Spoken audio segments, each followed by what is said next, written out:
السلام عليكم ورحمة الله وبركاته. إن الحمد لله الذي بنعمته تتم الصالحات، الذي علم القرآن، خلق الإنسان وكرم وعلمه من البيان ما لم يعلم، فسبحان الذي لا يحصى امتنانه باللسان ولا بالقلم.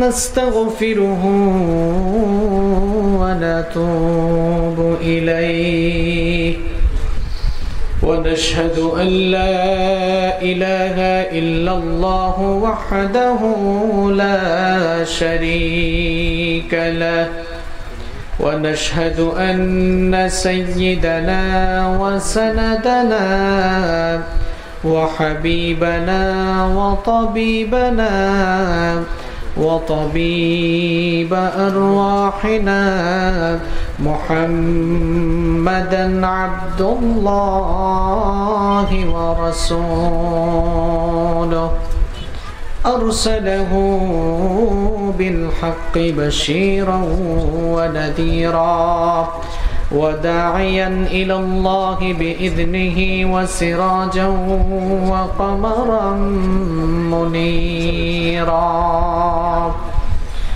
أما بعد، فقد قال الله تعالى في كلامه المجيد وفي فرقانه الحميد: أعوذ بالله من الشيطان الرجيم، بسم الله الرحمن الرحيم. إن الله وملائكته يصلون على النبي يا أيها الذين آمنوا صلوا عليه وسلموا تسليما. اللهم صل على محمد وعلى آل محمد كما صليت على إبراهيم وعلى آل إبراهيم إنك حميد مجيد. اللهم بارك على محمد وعلى آل محمد كما باركت على إبراهيم وعلى آل إبراهيم إنك حميد مجيد. ربي زدني علما، ربي زدني علما، رب اشرح لي صدري ويسر لي أمري واحلل عقدة من لساني يفقه قولي. سبحانك لا علم لنا إلا ما علمتنا إنك أنت العليم الحكيم. صدق الله العظيم. এসো না আল্লাহর নামে গান গাই, এসো না মন প্রাণ জোড়াই, এসো না মন প্রাণ জোড়াই। আল্লাহু আকবার বলো, আল্লাহু আকবার, আল্লাহু আকবার বলো, আল্লাহু আকবার। অমধুর নামটি নিলে হৃদয়ে হাসে ও মধুর নামে সুখ নেমে আসে ও মধুর নামটি নিলে হৃদয়ে হাসে ও মধুর নামে সুখ নেমে আসে ও নামের তুলনা হবে না হবে না ও নামের তুলনা হবে না হবে না তুলনা নাই নাই নাই এসো না আল্লাহর নামে গান গাই এসো না মন প্রাণ জোড়াই এসো না মন প্রাণ জোড়াই আল্লাহু আকবার বলো আল্লাহু আকবার আল্লাহু আকবার বলো আল্লাহু আকবার যে নামে ইব্রাহিমের আগুন হলো পানি ডাকার মতো ডাকলে আজও সারা দিবেন তিনি রে মন সারা দিবেন তিনি যে নামে ইব্রাহিমের আগুন হলো পানি ডাকার মতো ডাকলে আজও সারা দিবেন তিনি রে মন সারা দিবেন তিনি অমধুর নামটি মিটায় হতাশার জালা গলেতে পড়ো ও নামের মালা অমধুর নামটি মিটায় হতাশার জালা গলেতে পড়ো নামের মালা ও নামের তুলনা মেলে না মেলে না ও নামের তুলনা মেলে না মেলে না তুলনা নাই নাই নাই এসো না আল্লাহর নামে গান গাই এসো না মন প্রাণ জোড়াই এসো না মন প্রাণ জোড়াই আল্লাহু আকবার বলো আল্লাহু আকবার আল্লাহু আকবার বলো আল্লাহু আকবার আল্লাহু আকবার বলো আল্লাহু আকবার আল্লাহু আকবার বলো আল্লাহু আকবার। বাংলাদেশের অত্যন্ত সুপরিচিত ঐতিহ্যবাহী কক্সবাজার জেলার পেকুয়া উপজেলার মগনামা ইউনিয়ন পরিষদের অন্তর্গত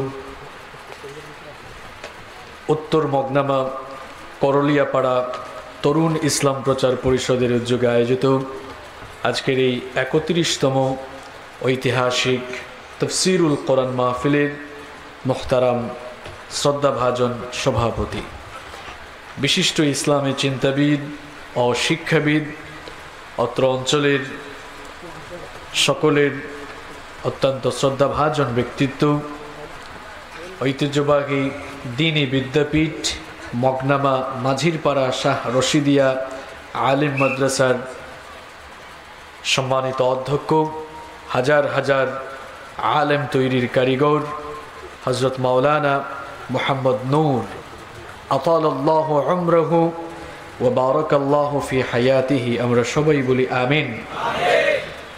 উপস্থিত আজকের প্রোগ্রামের সম্মানিত প্রধান অতিথি বিশিষ্ট সমাজসেবক বিশিষ্ট রাজনীতিবিদ অত্র অঞ্চলের গণমানুষের প্রিয় ব্যক্তিত্ব ৫ নং মগনামা ইউনিয়ন পরিষদের স্বনামধন্য চেয়ারম্যান জননন্দিত জননেতা জনাব আলহাজ শরাফতুল্লাহ চৌধুরী ওয়াসিম আল্লাহ তাআলা তাকে কোরআনের জন্য ইসলামের জন্য কবুল করুন আমরা বলি আমিন। মাহফিলে উপস্থিত আছেন আজকের এই প্রোগ্রামের অন্যতম আকর্ষণ শুধু বাংলাদেশ নয় উপমহাদেশের খ্যাতিমান ইসলামী সঙ্গীত শিল্পী বিশিষ্ট সুরকার বিশিষ্ট গীতিকার বাংলাদেশের ইসলাম প্রিয় মানুষের হৃদয়ের স্পন্দন সুর সম্রাট শিল্পী মশিউর রহমান। আমরা দোয়া করছি আল্লাহ তাআলা যেন মশিউর রহমান ভাইয়ের নেক হায়াত বাড়িয়ে দেন। আমি নিজেও মশিউর রহমান ভাইয়ের অনেক বড় ফ্যান অনেক বড় ভক্ত এবং আমার ফোনে ওনার অনেকগুলো গান ডাউনলোড করা আছে। আমরা যখন লং ড্রাইভ করি লম্বা সফরে থাকি তখন গাড়িতে মাঝে মাঝে কিংবা প্রায় সময় মশিউর রহমান ভাইয়ের গান বাজে এবং ওনার অনেকগুলো গান আমার অনেক পছন্দ, বিশেষ করে ওনার সুন্নত গানটা আমার সবচেয়ে বেশি পছন্দ। আমি গাড়ি থেকে নেমেই আজকে এই গানটাই শুনছি যে উনি আপনাদেরকে শোনাচ্ছেন। আমরা দোয়া করছি সুরের এই পাখি, যিনি ইসলামী সংস্কৃতির বিপ্লবের জন্য, ইসলামী সংস্কৃতি ইসলাম প্রিয় মানুষের দ্বারে দ্বারে পৌঁছে দেওয়ার জন্য যিনি কাজ করে যাচ্ছেন, আমরা দোয়া করছি আল্লাহ তাআলা যেন সুরের এই পাখিকে আমাদের মধ্যে দীর্ঘদিন বাঁচিয়ে রাখেন, বলেন আমিন। আল্লাহ তাআলা যেন আমাদের এই ভাইয়ের কণ্ঠের মধ্যে আরও বারাকা দান করেন, আমরা বলি আমিন। মাহফিলে উপস্থিত সম্মানিত উলামায়ে কেরাম, উপস্থিত বিভিন্ন রাজনৈতিক দলের সম্মানিত নেতৃবৃন্দ, সামাজিক নেতৃবৃন্দ, আমার সামনে বসা অত্র অঞ্চলের পার্শ্ববর্তী এবং দূরদূরান্ত থেকে আগত আল্লাহর দিন প্রেমী, কোরআন প্রেমী, সর্বস্তরের তাওহীদি জনতা, যুগে যুগে আল্লাহর জমিনে আল্লাহর দিনকে প্রতিষ্ঠার জন্য যারা সবচাইতে বেশি অগ্রণী ভূমিকা পালন করেছেন, আমার প্রাণ প্রিয় যুবক এবং তরুণ ভাইয়েরা, স্কুল, কলেজ, ইউনিভার্সিটি এবং বিভিন্ন মাদ্রাসা পড়ুয়া আমার প্রাণ প্রিয় মেধাবী ছাত্র ভাইয়েরা, মহিলা প্যান্ডেল থেকে এবং ঘরে বসে যারা শুনছেন, আমার শ্রদ্ধেয়া সম্মানিতা মা এবং বোনেরা, উপস্থিত মিডিয়ার প্রিয় কর্মী ভাইয়েরা, প্রাণ প্রিয় সাংবাদিক বৃন্দ, উপস্থিত সম্মানিত সংগ্রামী পেকুয়া তথা বীর চট্টলাবাসী, আপনারা সবাই কেমন আছেন? পেছনের ভাইয়েরা কেমন আছেন? আলহামদুলিল্লাহ। আমাদেরকে ভালো রেখেছেন কে? আরো আস্তে বলেন। আমাদেরকে ভালো রেখেছেন কে? আমাদেরকে সুস্থ রেখেছেন কে? কোরআনের এই মেলায় আমাদেরকে শামিল হওয়ার তৌফিক দিয়েছেন কে? সেই আল্লাহর জন্য হৃদয়ের সবটুকু ভালোবাসা, আবেগ, অনুভূতিকে উজাড় করে দিয়ে শরীরের সকল শক্তি গলার মাঝ বরাবর এনে আকাশ বাতাস প্রকম্পিত করে প্রাণবন্ত আওয়াজে কালেমাতুশ শুকর আদায় করছি, সকলেই পড়ছি আলহামদুলিল্লাহ। আমরা প্রশংসা করেছি কার? লাভ হয়েছে কার? দেখেছেন অবস্থা। আমরা যদি কোনো মানুষের গুণকীর্তন করি, আমরা যদি কোনো মানুষের প্রশংসা করি, যার প্রশংসা করব তিনি খুশি হবেন, কিন্তু আমাদের কোনো ফায়দা হবে না। আমার প্রিয় ভাইয়েরা, আমরা যখনই আল্লাহ তাআলার শুকরিয়া জানাই, আল্লাহর গোলামেরা যখন আল্লাহর কৃতজ্ঞতা আদায় করে, তখন আল্লাহ তাআলা তার গোলামদের আমলনামাকে তিনি নেকি দিয়ে ফিল আপ করে দেন। সুবহানাল্লাহ পড়েন। এজন্য সব সময় আমরা আল্লাহ তাআলার শুকরগুজার করব, আল্লাহর প্রশংসা করব। আল্লাহ তাআলা আমাদেরকে তার শুকরগুজার বান্দা হিসেবে কবুল করে নেন, আমরা বলি আমিন। আজকের এই প্রোগ্রামকে বাস্তবায়ন করার জন্য যারা দিনের পর দিন, রাতের পর রাত, খেয়ে না খেয়ে, ঘুমিয়ে না ঘুমিয়ে, অক্লান্ত কষ্ট করে যারা এই প্রোগ্রামকে বাস্তবায়ন করেছেন, রাজনৈতিকভাবে, প্রশাসনিকভাবে যারা সহযোগিতা করেছেন, এই প্রোগ্রাম বাস্তবায়নে যারা সাপোর্ট করেছেন, আন্তরিক সহযোগিতা করেছেন, আমরা দোয়া করছি আল্লাহ তাআলা সকলের জীবনের গুনাহগুলো যেন মাফ করে দেন। In the day of resurrection, কাল কিয়ামতের কঠিন বিভীষিকাময় দিনে আল্লাহ তাআলা যেন এই প্রোগ্রামকে আমাদের সকলের জন্য নাজাতের ওয়াসিলা বানিয়ে দেন। সবাই জুড়ে বলেন আমিন। সম্মানিত ভাইয়েরা, আমরা কোরআনুল কারীম থেকে আলোচনা শোনার জন্য এই কোরআনের মাহফিলে এসেছি। এজন্যে অপ্রাসঙ্গিক কথা বলে আমরা সময় নষ্ট করব না। কোরআনুল কারীম থেকে আমরা আজকে কিছু কথা শুনবো ইনশাআল্লাহ। এই কোরআন যিনি নাজিল করেছেন, সবাই একটু আওয়াজ ছেড়ে দিয়ে বলেন তো তিনি কে? কোরআন যিনি নাজিল করেছেন তিনি কে? পৃথিবীতে কোরআনুল কারীমের চাইতে দামি কোনো নেয়ামত আর আছে? আল্লাহু আকবার। এটি এমন এক কিতাব, এর কাছে যারাই আসে তাদের মর্যাদা বাড়ে না কমে? এত আস্তে বলবেন না। কোরআনের কাছে আসলে সম্মান, ইজ্জত, মর্যাদা বাড়ে না কমে? কোরআনুল কারীম আল্লাহর এই কিতাবের সঙ্গে যার রিলেশন হয়ে যায়, যার সম্পর্ক হয়ে যায়, তার মর্যাদা বেড়ে যায়। আল্লাহ তাআলার অসংখ্য ফেরেশতাকুল রয়েছে, কিন্তু যেই ফেরেশতার মাধ্যমে আল্লাহর কিতাব কোরআন নাজিল হয়েছে, সকল ফেরেশতাদের চাইতে ওই ফেরেশতার মর্যাদা কম না বেশি? জবাব দিতে হবে, বলেন কম না বেশি? পৃথিবীতে অসংখ্য ভাষা রয়েছে, কিন্তু যেই ভাষায় কোরআন নাজিল হয়েছে পৃথিবীর সকল ভাষার চাইতে ওই ভাষার শ্রেষ্ঠত্ব আর মর্যাদা সবচাইতে কম না বেশি? আবার দেখুন, যার উপরে এই কিতাব নাজিল হয়েছে তামাম দুনিয়ার সকল মানুষের চাইতে তার মর্যাদা আল্লাহর কাছে সবচাইতে কম না বেশি? আমার বাবারা, আমার ভাইয়েরা, খুব মনোযোগ দিয়ে শুনে এরপরে আমার কথার জবাব দিয়েন তো। সারা বছরের ভেতরে 12টি মাস রয়েছে, কিন্তু যেই মাসে এই কোরআন নাজিল হয়েছে ওই মাসটার দাম বছরের অন্যান্য মাসের চাইতে সবচাইতে কম না বেশি? আবার দেখেন বছরের মধ্যে 365 দিন, 365টি রাত রয়েছে, কিন্তু যেই রাতে আল্লাহর কিতাব কোরআন নাজিল হয়েছে সারা বছরের সকল রাতের চাইতে ওই রাতটির শ্রেষ্ঠত্ব কম না বেশি? আল্লাহর কিতাব কোরআনের সংস্পর্শে যা কিছু আসে তার মর্যাদা বেড়ে যায়। দেখেন, কাঠ দিয়ে সোফা বানানো হয়, কাঠ দিয়ে চেয়ার টেবিল ফার্নিচার আসবাবপত্র বানানো হয়। সেই চেয়ার টেবিল সোফা ফার্নিচার কিংবা আসবাবপত্রের সাথে মানুষের পা লাগলে কেউ কখনো সালাম করে না, সম্মান কিংবা ভক্তি করে না। কিন্তু ছোট্ট কাঠের টুকরা দিয়ে যখন, ছোট্ট কাঠের 2টা টুকরা দিয়ে যখন রেহাল বানানো হয় আর সেই রেহালের উপরে যখন আল্লাহর কিতাব কোরআন রাখা হয়, ওই রেহালের সঙ্গে যদি কোনো মানুষের পা লেগে যায় দেখবেন ওই রেহালটা মানুষ হাতে নিয়ে বুকের সঙ্গে জড়িয়ে ধরে অথবা মুখের সামনে নিয়ে চুমু খায়।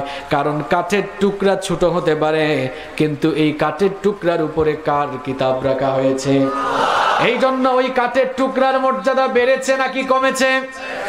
আবার দেখেন, আমাদের প্রত্যেকের বাসা বাড়িতে প্রত্যেকের ঘরের ভেতরে আলনা রয়েছে, আলমারি রয়েছে, ওয়ার্ড্রোব রয়েছে। সেই আলমারি কিংবা আলনার মধ্যে অনেক কাপড় থাকে।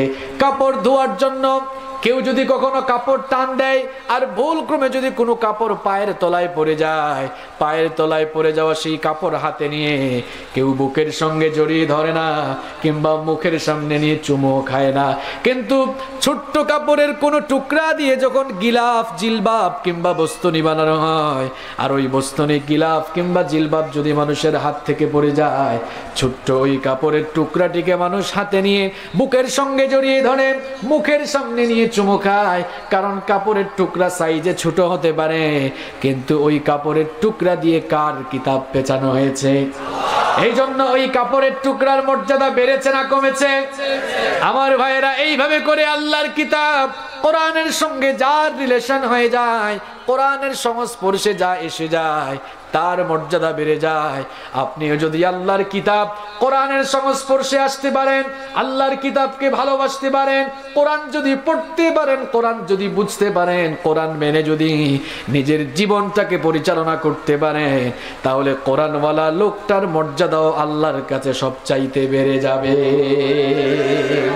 আর আপনি যদি কোরআন থেকে মুখ ফিরিয়ে নেন কিংবা আপনার জীবন থেকে যদি আপনি কোরআনকে মাইনাস করে ফেলেন, তাহলে বেইজ্জত হতে হতে, ধ্বংস হতে হতে একেবারে ধ্বংসের অতল গহ্বরে নিপতিত হওয়া লাগবে। ঠিক কি না? যুগে যুগে আল্লাহর কোরআনের বিরুদ্ধে যারাই গিয়েছে তাদের কারোরই পরিণতি ভালো হয় নাই। আল্লাহর কোরআনের বিরুদ্ধে যারাই যাবে ধ্বংসের অতল গহ্বরে তারা নিপতিত হবে। এজন্য আমরা কোরআনের পক্ষে না বিপক্ষে? কোরআনের পক্ষে থাকলে মর্যাদা বাড়িয়ে দেন কে?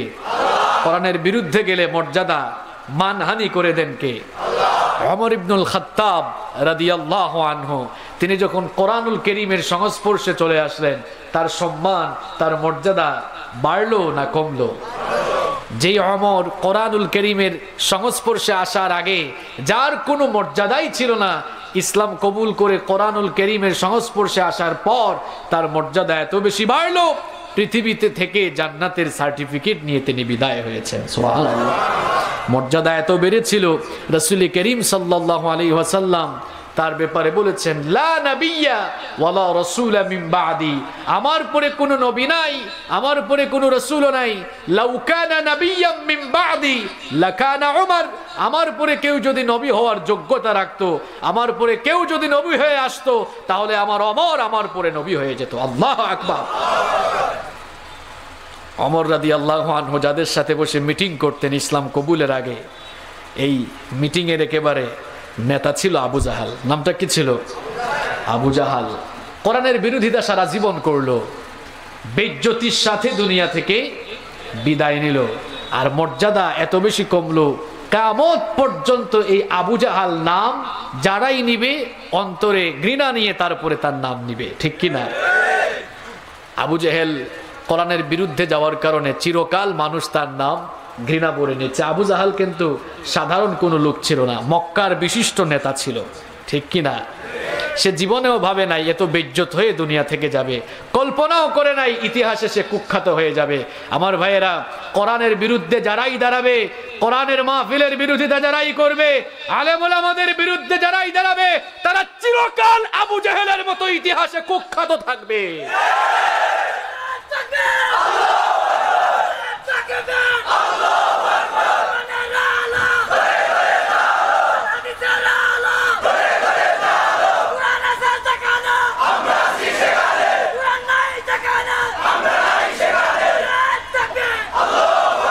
মাশাআল্লাহ, এই ভাই খুব সুন্দর একটি স্লোগান দিয়েছে, কোরআন আছে যেখানে। আর যারা চুপচাপ, কি আপনাদের উদ্দেশ্য কি? কোরআন আছে যেখানে, আপনি নাই সেখানে না। কোরআন আছে যেখানে, আপনি সেখানে না থাকলে পরিণতি কিন্তু খারাপ। আর কোরআন আছে যেখানে, আপনি যদি থাকেন সেখানে, তাহলে পরিণতি হবে। সম্মানিত ভাইয়েরা, কোরআনের বিরুদ্ধে আজ অনেকেই দাঁড়ায়, আজ অনেকেই কোরআনের বিরুদ্ধে কথা বলে। আল্লাহর দ্বীনের বিরুদ্ধে যারাই কথা বলেছে, এরা যত বড় লোক ছিল, যত উঁচু পর্যায়ের লোক ছিল, এদেরকে আল্লাহ তাআলা কানটা ধরে নামিয়ে একেবারে বেইজ্জত করে দুনিয়া থেকে বিদায় করেছেন। আল্লাহ ধরে না, ধরে না, ধরে না, আবার যখন ধরে তখন, যখন ধরে তখন। ফেরাউনের মতো লোক কি কোনোদিন ভাবছিল যে তার মতো ফেরাউন পানি খেয়ে খেয়ে এরপরে মরবে? ভাবছিল কখনো? সে তো সবচাইতে সুন্দর চেয়ারে বসে মুরগির রান খেয়ে খেয়ে নেতাগিরি করেছে, কোনোদিন ভাবে নাই তার মতো ফেরাউনের এমন পরিণতি হবে। আল্লাহ তাআলা এত কঠিন পরিণতি করলেন, ফেরাউনকে চিরতরে শেষ করলেন না, তার লাশটাকে এখনো শুটকি বানিয়ে রাখা হয়েছে। কেন রাখা হয়েছে?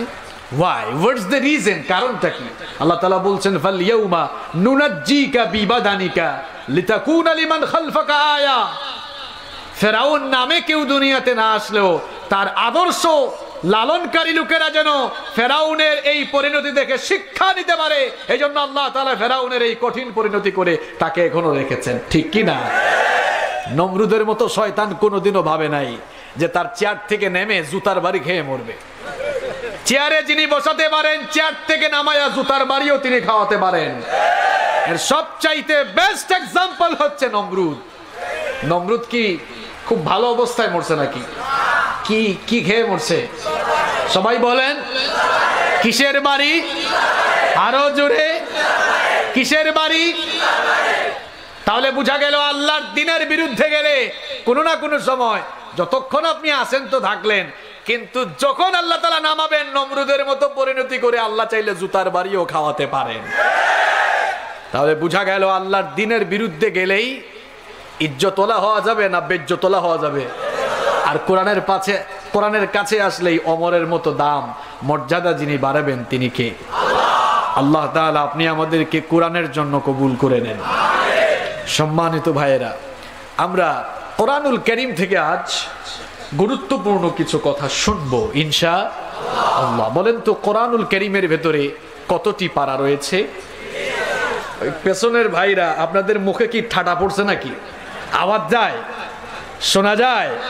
পেকুয়ার মানুষ তো কথা বলে, কারণ সারা দেশে বাংলাদেশের মানুষ জানে এই বীর চট্টলার মাটি হলো ইসলামের ঘাঁটি।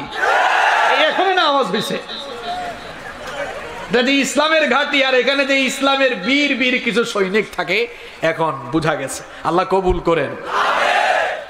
সকল ভালো কাজ শুরু হয় এই চট্টলার মাটি থেকে। সকল বিপ্লব সংগ্রাম, যে কোনো বিপ্লব সংগ্রামের প্রায় ম্যাক্সিমাম বিপ্লব সংগ্রাম শুরুও কিন্তু হয় এই চট্টগ্রাম থেকে। এজন্য চট্টলার মাটি, এই মাটি হলো ইসলামের ঘাঁটি, ঠিক কি না? সম্মানিত ভাইয়েরা, কোরআনুল কারীমে আল্লাহ তাআলা 30টি পারা দিয়েছেন। আর এর ভেতরে আল্লাহ তাআলা কতটি সূরা দিয়েছেন? সবাই তো বললেন না, সবাই একটু জবানটা খুলে বলেন কতটি সূরা রয়েছে? মাশাআল্লাহ। এবার আপনারা বলেন তো, এই 114টি সূরার ভেতরে কোরআনুল কারীমের সবচাইতে দামি এবং সবচাইতে মর্যাদা সম্পন্ন যেই সূরা, সেই সূরাটির নাম কি? সূরাতুল ফাতিহা। এটি হচ্ছে কোরআনুল কারীমের 114টি সূরার ভেতরে সবচাইতে দামি এবং মর্যাদা সম্পন্ন সূরা। কি কারণে দামি সূরা? কারণ এই সূরাটি হচ্ছে প্রিফেস অফ দ্য হলি বুক কোরআন। এই সূরাটি হচ্ছে এমন একটি সূরা, এই সূরাটিকে কেউ যদি এক্সপ্লেইন করতে শুরু করে, ব্যাখ্যা করতে শুরু করে, তাহলে এই সূরাটিকে বড় করতে করতে হয়ে যাবে পুরো কোরআনুল কারীম। আবার কোরআনুল কারীমকে কেউ যদি ছোট করা শুরু করে, ছোট করতে করতে হয়ে যাবে সূরাতুল ফাতিহা। এটি এমন একটি সূরা, লা সালাতা লিমান লাম ইয়াকরা বিফাতিহাতিল কিতাব। এই সূরাটি নামাজে তেলাওয়াত না করলে নামাজই কবুল হবে না। কেমন সূরা! আল্লাহু আকবার। এটি তেলাওয়াত না করলে নামাজই আল্লাহর কাছে কবুল হয় না। তাহলে সম্মানিত ভাইরা, আমরা জানতে পারলাম কোরআনুল কারীমের 114টি সূরার ভেতরে যেই সূরাটি সবচাইতে দামি এবং মর্যাদা সম্পন্ন সূরা, সেই সূরার নাম হচ্ছে সূরাতুল। এবার বলেন তো দেখি, কোরআনুল কারীমে কতটি আয়াত রয়েছে? আচ্ছা, এই ব্যাপারে ইখতিলাফ রয়েছে। আমরা বলতে পারি 6500-এরও বেশি। কোরআনুল কারীমের 114টি সূরার ভেতরে যদি সূরাতুল ফাতিহা সবচাইতে দামি সূরা হয়, তাহলে এবার বলেন তো দেখি 6500-এরও বেশি আয়াতের ভেতরে সবচাইতে দামি এবং ফজিলতের আয়াত কোনটা? আয়াতুল। এরা তো সব জানে, কি ওয়াজ করবে এদের সামনে? আয়াতুল জানলে হবে না, কতটুকু বুঝেন এবার দেখা যাবে। আয়াতুল কুরসি। এটি হচ্ছে আল্লাহর কোরআনের ভেতরে যত আয়াত রয়েছে, সকল আয়াতের মধ্যে সবচাইতে শ্রেষ্ঠ আয়াত। সুবহানাল্লাহ। আয়াতুল কুরসি কার কার মুখস্থ দেখি হাত তুলেন তো। মাশাআল্লাহ, হাতগুলো নামান। আপনাদেরকে নিয়েই তো কথা বলতে আজকে মজা হবে ইনশাআল্লাহ। আয়াতুল কুরসি। আয়াত মানে তো আয়াত, আর কুরসি এটা আরবি শব্দ না বাংলা শব্দ? কুরসি ইটস এন অ্যারাবিক ওয়ার্ড, আরবি একটি শব্দ। এর বাংলা অর্থ হচ্ছে চেয়ার। কি বাংলা? চেয়ারও তো ইংরেজি শব্দ, তাহলে বাংলা কি হয়? তো যাই বলেন আপনারা, কেদারা বলেন, চেয়ার বলেন, কুরসি মানে হচ্ছে চেয়ার, গদি, সোফা, সিংহাসন, বসার জায়গা। তাহলে আয়াতুল কুরসি মানে চেয়ারের আয়াত, আয়াতুল কুরসি মানে সিংহাসনের আয়াত, আয়াতুল কুরসি মানে গদির আয়াত, ক্ষমতার। এবার একটা প্রশ্ন করি, বুদ্ধিমানের মতো সবাই জবাব দিবেন। কোরআনুল কারীমে মৃত্যুর আয়াত আছে না নাই? এত আস্তে বললে তো হবে না। মৃত্যুর আয়াত আছে। জান্নাত জাহান্নামের আয়াত কি আছে? হাসর মিজান ফুলসিরাত সম্পর্কিত আয়াত আছে। কিয়ামতের আয়াত আছে। হালাল হারামের আয়াত আছে। জেনার আয়াত আছে। সুদ ঘুষের আয়াত আছে।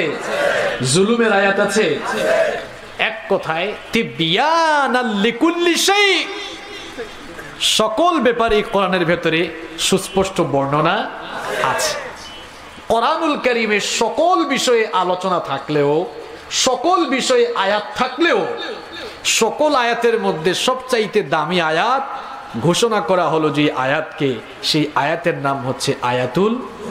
মৃত্যু, কবর, জান্নাত জাহান্নাম, হাসর মিজান ফুলসিরাত, কিয়ামত, হালাল হারাম, সুদ ঘুষ, অন্য কোনো আয়াতকে দামি আয়াত বানানো হলো না, শ্রেষ্ঠ আয়াত হিসাবে ঘোষণা করা হলো না, বরং আল্লাহর কোরআনের সবচাইতে শ্রেষ্ঠ আয়াত হিসাবে ঘোষণা করা হলো যে আয়াতকে, সেই আয়াতের নাম আয়াতুল কুরসি। এখন প্রশ্ন হচ্ছে, কেন আয়াতুল কুরসিকে কোরআনের সবচাইতে দামি আয়াত ঘোষণা করা হলো?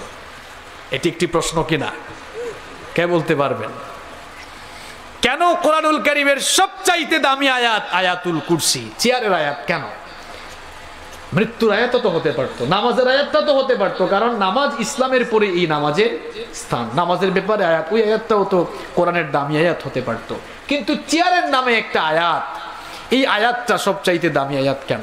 কারণটা কি বলবো? কারণটা কি বলবো? এর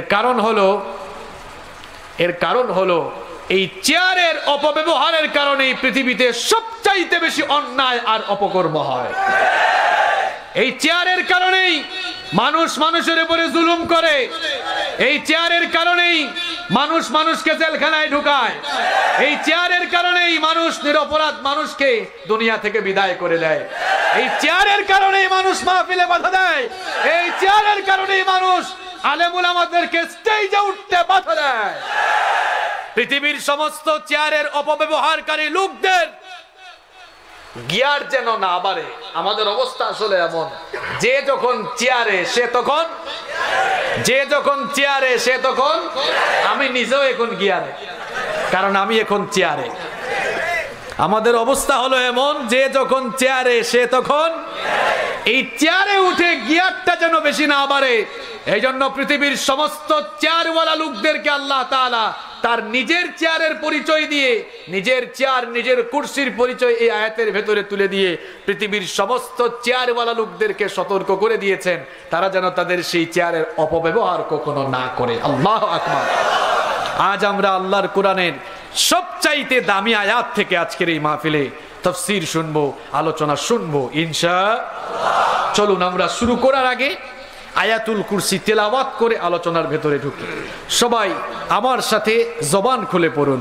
আউযু বিল্লাহি মিনাশ শাইতানির রাজীম। বিসমিল্লাহির রাহমানির রাহিম। আল্লাহু লা ইলাহা ইল্লা হুয়াল حي القيوم لا تأخذه سنة ولا نوم له ما في السماوات وما في الأرض من ذا الذي يشفع عنده إلا بإذنه يعلم ما بين أيديهم وما خلفهم ولا يحيطون بشيء من علمه إلا بما شاء وسع كرسيه السماوات والأرض ولا يؤوده حفظهما وهو العلي العظيم صدق الله العظيم। এই হচ্ছে আয়াতুল, সবাই বলেন এই হচ্ছে আয়াতুল কুরসি। আমরা বাংলা অনুবাদ এবং ব্যাখ্যা একসাথে জানবো ইনশাআল্লাহ। আয়াতুল কুরসি হচ্ছে কোরআনুল কারীমের সবচাইতে ফজিলতপূর্ণ এবং সবচাইতে মর্যাদা সম্পন্ন আয়াত। যে সকল কারণে আয়াতুল কুরসি এত ফজিলত, এত মর্যাদা, সেই কারণগুলো হলো এই আয়াতের ভেতরে আল্লাহ তাআলা তার নিজের ডিটেইলস পরিচয় তুলে দিয়েছেন। কোরআনুল কারীমের অন্যান্য আয়াতে আল্লাহ তাআলা বিক্ষিপ্তভাবে, বিচ্ছিন্নভাবে, অল্প অল্প করে তার নিজের পরিচয় দিয়েছেন, কিন্তু কোন আয়াতে আল্লাহ তাআলা তার নিজের পূর্ণাঙ্গ ডিটেইলস পরিচয় একসাথে দেন নাই। এটি হচ্ছে কোরআনুল কারীমের একমাত্র আয়াত, যে আয়াতের ভেতরে আল্লাহ তাআলা তার নিজের সমস্ত পরিচয় একসাথে তুলে ধরেছেন। আল্লাহু আকবার। এই আয়াতটাকে আমরা বলতে পারি এভাবে, অল ইন ওয়ান, একের ভেতরে এটি এমন একটি আয়াত, এই আয়াতের ভেতরে আল্লাহ তাআলার সকল পরিচয় আল্লাহ তাআলা নিজে একসাথে তুলে দিয়েছেন। সুবহানাল্লাহ। এই আয়াতের ভেতরে আল্লাহ তাআলা তার একত্ববাদের পরিচয় দিয়েছেন। এই আয়াতের ভেতরে আল্লাহ তাআলা তার সভরেন্টি, তার সার্বভৌম ক্ষমতার পরিচয় দিয়েছেন। এই আয়াতে আল্লাহ তাআলা তার বিশ্ব ব্যবস্থা, পরিচালন ব্যবস্থার সুন্দর বর্ণনা দিয়েছেন। এই আয়াতে আল্লাহ তাআলা তার সিংহাসন, তার গদি, তার চেয়ারের পরিচয় তুলে ধরেছেন। সর্বোপরি এই আয়াতে আল্লাহ তাআলা তার শাসন ব্যবস্থা, বিশ্ব ব্যবস্থা পরিচালনা পদ্ধতির সকল পদ্ধতি তিনি এখানে সুন্দর করে তুলে ধরেছেন। আয়াতুল কুরসি এটি অত্যন্ত ফজিলতের আয়াত। আল্লাহর নবী বলেছেন, মান ক্বরাআ আয়াতুল কুরসি দুবুরা কুল্লি সালাতিন মাকতুবা লাম ইয়ামনাহু মিন দুখুলিল জান্নাতি ইল্লাল মাউত। বিশ্বনবী সাল্লাল্লাহু আলাইহি ওয়াসাল্লাম বলেছেন, আল্লাহর যেই বান্দা কিংবা আল্লাহর যেই বান্দি প্রত্যেক ফরজ নামাজের পরে আয়াতুল কুরসি তেলাওয়াত করে আর আয়াতুল কুরসির ভেতরে থাকা বিষয়গুলোকে যারা নিজেদের জীবনে আমল করে বাস্তবায়ন করে, ওই লোকটা জান্নাতে যাওয়ার জন্য মৃত্যু ছাড়া মাঝখানে আর কোনো বাধা থাকে না। আরো আস্তে বলেন সুবহানাল্লাহ। এই আয়াতটি 5 ওয়াক্ত ফরজ নামাজের পরে আপনারা পড়বেন তো? আপনারা তো অনেকে পড়েন না। বাংলাদেশের অনেক জায়গায় ইমাম সাহেবরা সালাম ফেরানোর পরে খুব তাড়াহুড়া করে মোনাজাত শুরু করে দেন। আমার সম্মানিত ইমাম ভাইদেরকে বলতে চাই, নামাজে সালাম ফেরানোর পরে মোনাজাত করেন, কিন্তু সালাম ফেরানোর পরে আপনারা মুসল্লিদেরকে কিছু সময় ছেড়ে দেন, তারা যেন এই গুরুত্বপূর্ণ আমলগুলো করতে পারে। কারণ রাসূল করিম সাল্লাল্লাহু আলাইহি ওয়াসাল্লাম সালাম ফেরানোর পরে এই আমলগুলো সব সময় করেছেন। আমরা অনেকেই গাফলতি করে ছেড়ে দিই। বিশ্বনবী সাল্লাল্লাহু আলাইহি ওয়াসাল্লাম সালাম ফেরানোর পরে যে আমলগুলো করতেন, সেই আমলগুলো আমরা অনেকে ছেড়ে দেই। অনেকে আমরা খুব বেশি তাড়াহুড়া করে ফেলি, এই আমলগুলো করি না। আমার বাবারা, আমার ভাইয়েরা, নামাজে সালাম ফেরানোর পরে আমলগুলো করবেন। বিশ্বনবী সাল্লাল্লাহু আলাইহি ওয়াসাল্লাম নামাজে সালাম ফেরানোর পরে আল্লাহু আকবার একবার পড়তেন, আস্তাগফিরুল্লাহ 3 বার পড়তেন, সুবহানাল্লাহ 33 বার পড়তেন, আলহামদুলিল্লাহ 33 বার পড়তেন, আল্লাহু আকবার 34 বার পড়তেন। এরপরে আয়াতুল কুরসি তেলাওয়াত করতেন। আবার রাসূল করিম সাল্লাল্লাহু আলাইহি ওয়াসাল্লাম অনেকগুলো দোয়াও করেছেন। আল্লাহুম্মা আনতাস সালাম ওয়া মিনকাস সালাম তাবারাকতা ইয়া যাল জালালি ওয়াল ইকরাম লাহুল মুলকু ওয়া লাহুল হামদু ওয়া হুয়া আলা কুল্লি শাইইন কাদির। আবার ফজরের নামাজের ফরজ আর মাগরিবের নামাজের ফরজের পরে আল্লাহুম্মা আজিরনি মিনান নার, এই দোয়াটিও 7 বার পড়েছেন। আরো অনেকগুলো দোয়া আল্লাহর নবী করেছেন। এই আমলগুলো আমার আপনার প্রত্যেকের জীবনে থাকার দরকার আছে না নাই? কিন্তু আপনারা তো তাড়াহুড়া করেন। আসসালামু আলাইকুম ওয়া রাহমাতুল্লাহ, আসসালামু আলাইকুম ওয়া রাহমাতুল্লাহ, আল্লাহুম্মা আমিন। কি ভাই, মাঝখানের আমলগুলো আপনি ছেড়ে দিচ্ছেন কেন? এত তাড়াহুড়া কেন আপনার? অথচ এই আমলগুলো সব সময় যিনি করতেন তিনি হচ্ছেন মুহাম্মদ সাল্লাল্লাহু। এই আমলগুলো আর ছেড়ে দিবেন? কথা কোন না কেন, ছেড়ে দিবেন? সব সময় আমলগুলো করার চেষ্টা করবেন। আল্লাহ তৌফিক দান করুন। আয়াতুল কুরসির ফজিলতের ব্যাপারে আমি কথা বলছি। এমন এক আয়াত, এই আয়াতটি যারা 5 ওয়াক্ত ফরজ নামাজের পরে পড়বে আর এর ভেতরে থাকা বিষয়গুলো যারা জীবনে মেনে চলবে, এই লোকগুলো জান্নাতে যাওয়ার জন্য মৃত্যু ছাড়া মাঝখানে কোনো বাধা থাকে না। অর্থাৎ মারা যাওয়ার পরে লোকটাকে জান্নাত দিবেন কে? অনেকে ভাবতে পারে, ঠিক আছে হুজুর, জান্নাতে যাওয়ার সহজ একটা টিপস পেয়ে গেছে, এখন থেকে সব সময় নামাজের পরে আয়াতুল কুরসি পড়বো আর সুজা চোখ বন্ধ করে জান্নাতে চলে যাবো। এত সুজা না। আয়াতুল কুরসি শুধু পড়লেই হবে না, এটি কোরআনের শ্রেষ্ঠ আয়াত। এর ভেতরে যা কিছু আছে বোঝা লাগবে এবং জীবনে সেগুলো আমল করা লাগবে, মেনেও চলা লাগবে। এরপরে জান্নাত পাওয়া যাবে ইনশাআল্লাহ। আয়াতুল কুরসি কোরআনুল কারীমের সবচাইতে দামি আয়াত হওয়ার আরেকটি কারণ হচ্ছে, এই আয়াতের ভেতরে আল্লাহ তাআলা ইসমুল্লাহিল আযম, ইসমে আযম রেখে দিয়েছেন। ইসমে আযম কি? আল্লাহর নবী বলেছেন, আল ইসমুল আযম আল্লাযী ইযা দুইয়া বিহি আজাবা ওয়া ইযা সুইলা বিহি আতা। আল্লাহর নবী বলেছেন, ইসমে আযমের মর্যাদা এমন, কোন বান্দা যদি ইসমে আযম পাঠ করে আল্লাহর কাছে হাত তুলে ফরিয়াদ করে, রব্বুল আলামিন ওই লোকটার ফরিয়াদের জবাব দেন আর তার সকল চাওয়াগুলো আল্লাহ পূরণ করে দেন। ইসমে আযম পরে আপনি যে দোয়া আল্লাহর কাছে করবেন, ওই দোয়া কবুল করে নেবেন কে? এই ইসমে আযম কোনটা, এ ব্যাপারে মুফাসসিরিন এবং মুহাদ্দিসিনদের অনেক অভিমত রয়েছে। কিন্তু একটি হাদিসে এসেছে যে এই আয়াতুল কুরসির ভেতরেও ইসমে আযম রয়েছে, আর সেটি হচ্ছে আল হাই আল কাইয়ুম। এটি হচ্ছে ইসমে আযম, মানে আল্লাহর সুমহান দুটি নাম। তাহলে আয়াতুল কুরসি কি কি কারণে কোরআনের শ্রেষ্ঠ আয়াত, ফজিলতপূর্ণ এবং মর্যাদাপূর্ণ আয়াত, এটা আমরা জানলাম। এবার চলুন কোরআনুল কারীমের সবচাইতে দামি আয়াতের ব্যাখ্যা আমরা একটু বুঝার চেষ্টা করি। আল্লাহ তাআলা আমাদেরকে সেই তৌফিক দান করেন। রব্বুল আলামিন আয়াতুল কুরসি শুরু করলেন এভাবে, শুরুতেই তার নিজের পরিচয় দিয়ে এই আয়াত শুরু করলেন। পড়েন আমার সাথে, আল্লাহু লা ইলাহা ইল্লা হুয়াল হাইয়ুল কাইয়্যুম। আল্লাহ তাআলা বলছেন আল্লাহ হচ্ছেন তিনি। আল্লাহ তাআলা তার পরিচয় দিচ্ছেন, আল্লাহ হচ্ছেন তিনি, লা ইলাহা ইল্লাহু, যিনি ছাড়া আর কোনো ইলাহ নাই, আর কোনো মাবুদ নাই, যিনি ছাড়া আর কোনো উপাস্য নাই, আর কোনো বিধানদাতা নাই, আইনদাতা। আমার বাবারা, আমার ভাইয়েরা, আল্লাহ তাআলা যদি তার নিজের পরিচয় তিনি দয়া করে আমাদেরকে না জানাতেন, মানুষ আল্লাহর পরিচয় খুঁজতে গিয়ে যে কত শিরকে নিমজ্জিত হতো। আল্লাহর পরিচয় আল্লাহ দেওয়ার পরেও মানুষ শিরক করে। আর আল্লাহ তাআলা যদি তার পরিচয় না দিতেন, তাহলে তো বান্দা আল্লাহর পরিচয় খুঁজতে গিয়ে শিরক করে বসত। এজন্য এটি হচ্ছে আল্লাহ তাআলার একটি অনুগ্রহ, এটি হচ্ছে আমাদের প্রতি আল্লাহ তাআলার একটি ব্লেসিংস, একটি মার্সি, দয়া, যে আল্লাহ তাআলা তার পরিচয় দয়া করেই তিনি আমাদেরকে জানিয়ে দিয়েছেন। সুবহানাল্লাহ পড়েন। পরিচয়টা এবার শুনেন।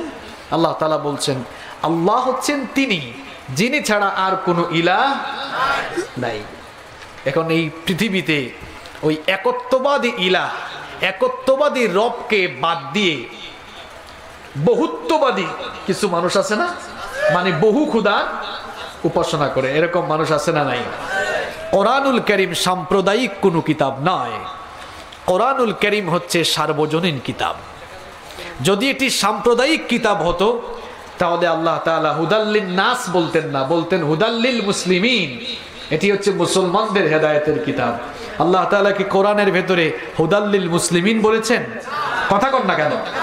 আল্লাহ তাআলা বলেছেন হুদাল্লিন নাস।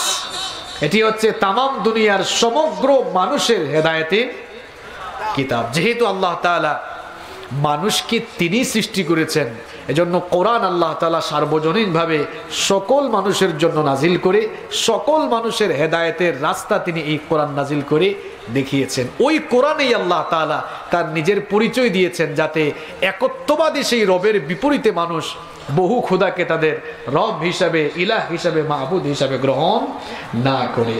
এই জন্য রব্বুল আলামিন তার পরিচয় দিচ্ছেন আল্লাহু লা ইলাহা ইল্লা হুয়াল হাইয়ুল কাইয়্যুম।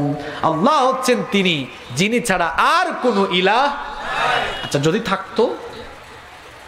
আল্লাহ তাআলা তো বললেন নাই। এবার প্রশ্ন হলো, যদি থাকতো তাহলে কি হতো? আপনি প্রশ্ন করার আগেই জবাব দিয়ে দিয়েছেন কে? আসতে বললেন কোন? জবাব দিয়েছেন কে? কোরআনুল কারীমের 21 নম্বর সূরা সূরাতুল আম্বিয়া এর 22 নম্বর আয়াতে এবার রব্বুল আলামিন বলছেন, শোনো শোনো, তোমরা যারা একত্ববাদী ইলাহ, একত্ববাদী রবকে বাদ দিয়ে বহু খোদাকে উপাস্য হিসাবে গ্রহণ করে নিয়েছো, তোমাদের ধারণা অনুযায়ী যদি ইলাহ একাধিক থাকতো কি হতো? এবার শোনো, লাউ কানা ফীহিমা আলিহাতুন ইল্লাল্লাহু লাফাসাদাতা ফাসুবহানাল্লাহি রাব্বিল আরশি আম্মা ইয়াসিফুন। আল্লাহ তাআলা বলছেন, যদি আল্লাহ তাআলার সাথে আরো একাধিক ইলাহ থাকতো, আল্লাহ যদি একজন না হয় অনেকজন হইতো, লাফাসাদাতা, জমিনে ফাসাদ লেগে যেত, বিশৃঙ্খলা সৃষ্টি হয়ে যেত। আবার অন্য আয়াতে রব্বুল আলামিন বললেন, কোরআনুল কারীমের 23 নম্বর সূরা সূরাতুল মুমিনুনের 91 নম্বর আয়াতে রব্বুল আলামিন বলছেন, মাত্তাখাদাল্লাহু মিন ওয়ালাদিন ওয়া মা কানা মাআহু মিন ইলাহিন ইযাল লাযাহাবা কুল্লু ইলাহিন বিমা খালাকা ওয়া লা আলা বা'দুহুম আলা বা'দ সুবহানাল্লাহি আম্মা ইয়াসিফুন। আল্লাহ তাআলা বলছেন, তিনি কাউকে সন্তান হিসাবে গ্রহণ করেন নাই, তার সাথে একাধিক আর কোনো ইলাহ নাই, আর কোনো মাবুদ নাই। তার সাথে যদি একাধিক মাবুদ থাকতো, আল্লাহ যদি একজন না হয়ে একাধিক হতো, তাহলে প্রত্যেকেই তাদের নিজ নিজ সৃষ্টি হয়ে প্রত্যেকেই তাদের নিজ নিজ সৃষ্টি নিয়ে আলাদা হয়ে যেত, আর একজন আর একজনের উপরে চড়াও হয়ে যেত। আমার ভাইরা, একটু কমন সেন্স খাটিয়ে জবাব দেন তো। মনে করুন এমন যদি হতো, আসমানের রব একজন আর জমিনের রব যদি থাকতো আরেকজন, তাহলে দেখেন ঘটনাটা কি হইতো। মাঝে মাঝে আমাদের মধ্যে রাগ অভিমান হয় কি হয় না? কথা বলেন আপনারা। মাঝে মাঝে আমাদের মধ্যে রাগ অভিমান হয়। রাগ অভিমান হলে আমরা একজন আরেকজনের সাথে কথা বলা দূরের কথা, কেউ কেউ চেহারাও দেখতে চায় না, কয় তুই আমার সামনে আসিস না। তো রাগ অভিমানের কারণে যদি এই অবস্থা হয়, আসমান জমিনের যদি দুইজন ইলাহ থাকতো, এদের মধ্যে মন কালাকালি, মান অভিমান, রাগারাগি হইলে ঘটনা তো ঘটে যেত। আসমানের রব বলতো, ঠিক আছে যা, তোর সাথে আমার যেহেতু বোঝাপড়া ভালো না, আগামীকাল থেকে সূর্যের আলো দেওয়া বন্ধ, বৃষ্টি দেওয়া বন্ধ। ঝামেলা লাগতো কি লাগতো না? লাগতো কি লাগতো না? পেচ লেগে যেত। বৃষ্টির মালিক একজন, রিজিকের মালিক একজন, আসমানের মালিক একজন, জমিনের মালিক আরেকজন। এইরকম বহু ইলাহ থাকলে ফাসাদ সৃষ্টি হতো, জমিনের মধ্যে ব্যালেন্স থাকতো না, ভারসাম্য থাকতো। কিন্তু আপনি তো সৃষ্টি ব্যবস্থায় ভারসাম্যহীনতা কখনো দেখেন না, তাও কেন আপনি রবকে চিনতে পারেন না? এই জন্য রব্বুল আলামিন দুনিয়ার সমস্ত মানুষের জন্য সার্বজনীনভাবে তিনি তার পরিচয় আয়াতুল কুরসির ভেতরে সুন্দর করে তুলে দিলেন। আল্লাহু লা ইলাহা ইল্লা হুয়াল হাইয়ুল কাইয়্যুম। আল্লাহ হচ্ছেন তিনি, তার সাথে আর কোনো ইলাহ নাই। কিন্তু যারা ইলাহ বানিয়ে ফেলেছে, আল্লাহ তাআলা কোনো জায়গায় ছাড় দেন নাই, ওখানেও কথা বলেছেন। আল্লাহ তাআলা এবার বলছেন, আমি তোমাদেরকে সৃষ্টি করলাম, আমি সব কিছু বানালাম, আমি নিজের পরিচয় দিলাম, তারপরেও তোমরা যারা আমাকে বাদ দিয়ে বিভিন্ন জিনিসের উপাসনা করো, কিংবা তোমরা যারা নিজেরা তোমাদের উপাস্যদেরকে বানিয়ে তাদের উপাসনা করো, এবার তাদেরকে রব্বুল আলামিন বলছেন, ইন্নাল্লাযীনা তাদউনা মিন দুনিল্লাহি লা ইয়াখলুকু যুবাবান ওয়ালাউ ইজতামাউ লাহু ওয়া ইয়াসলুবুহুমুদ الذباب شيئا لا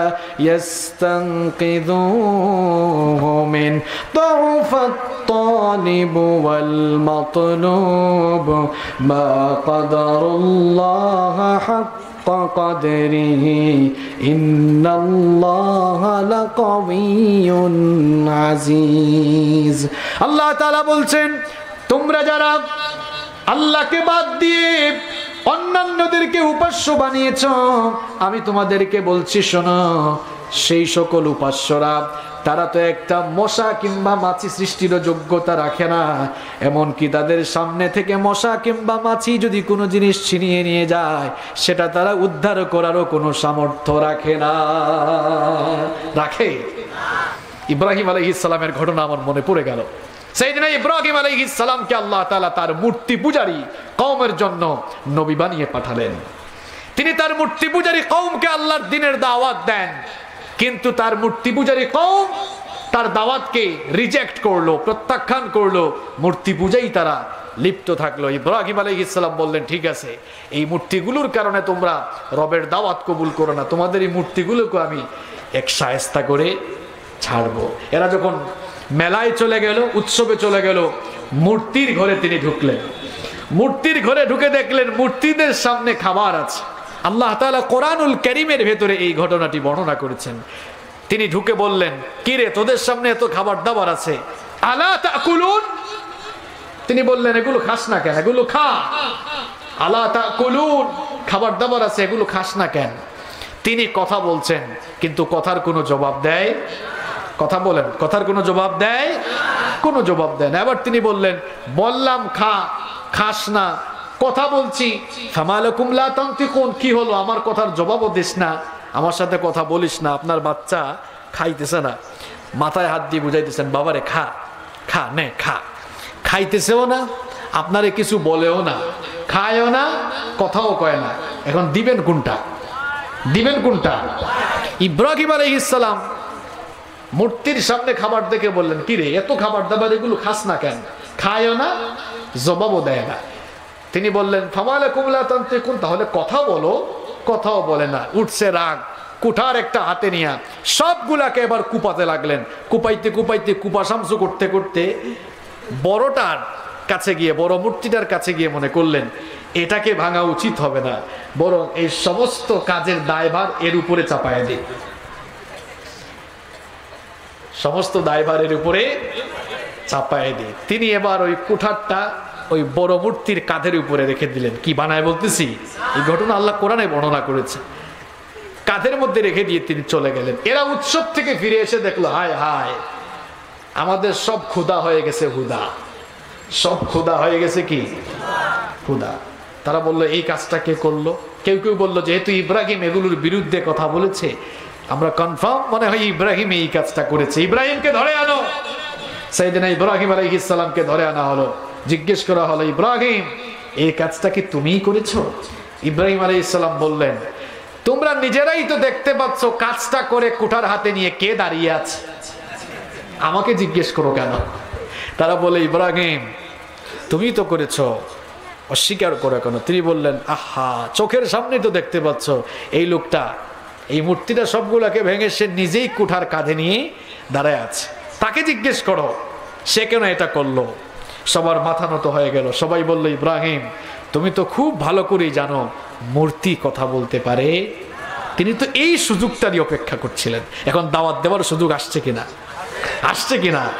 তিনি তখন বললেন যে কথা বলতে পারে না, যে তোমাদের সাথে কথা বলতে পারে না, তোমাদের কোনো উপকার আর অপকার করা তো দূরের কথা, যে নিজের হেফাজত নিজেই করতে পারে না, এমন দুর্বল জিনিসের ইবাদত কেন করো?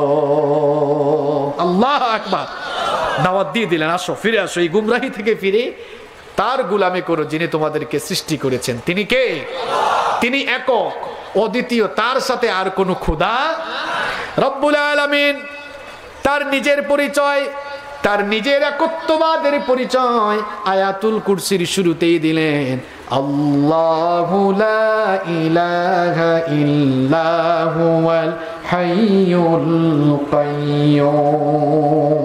আল্লাহ তাআলা বলছেন তিনি ছাড়া আর কোনো ইলাহ নাই, আর কোনো মাবুদ, তার ক্ষমতার সাথে আর কারো কোনো অংশীদারিত্ব, মালিকানা।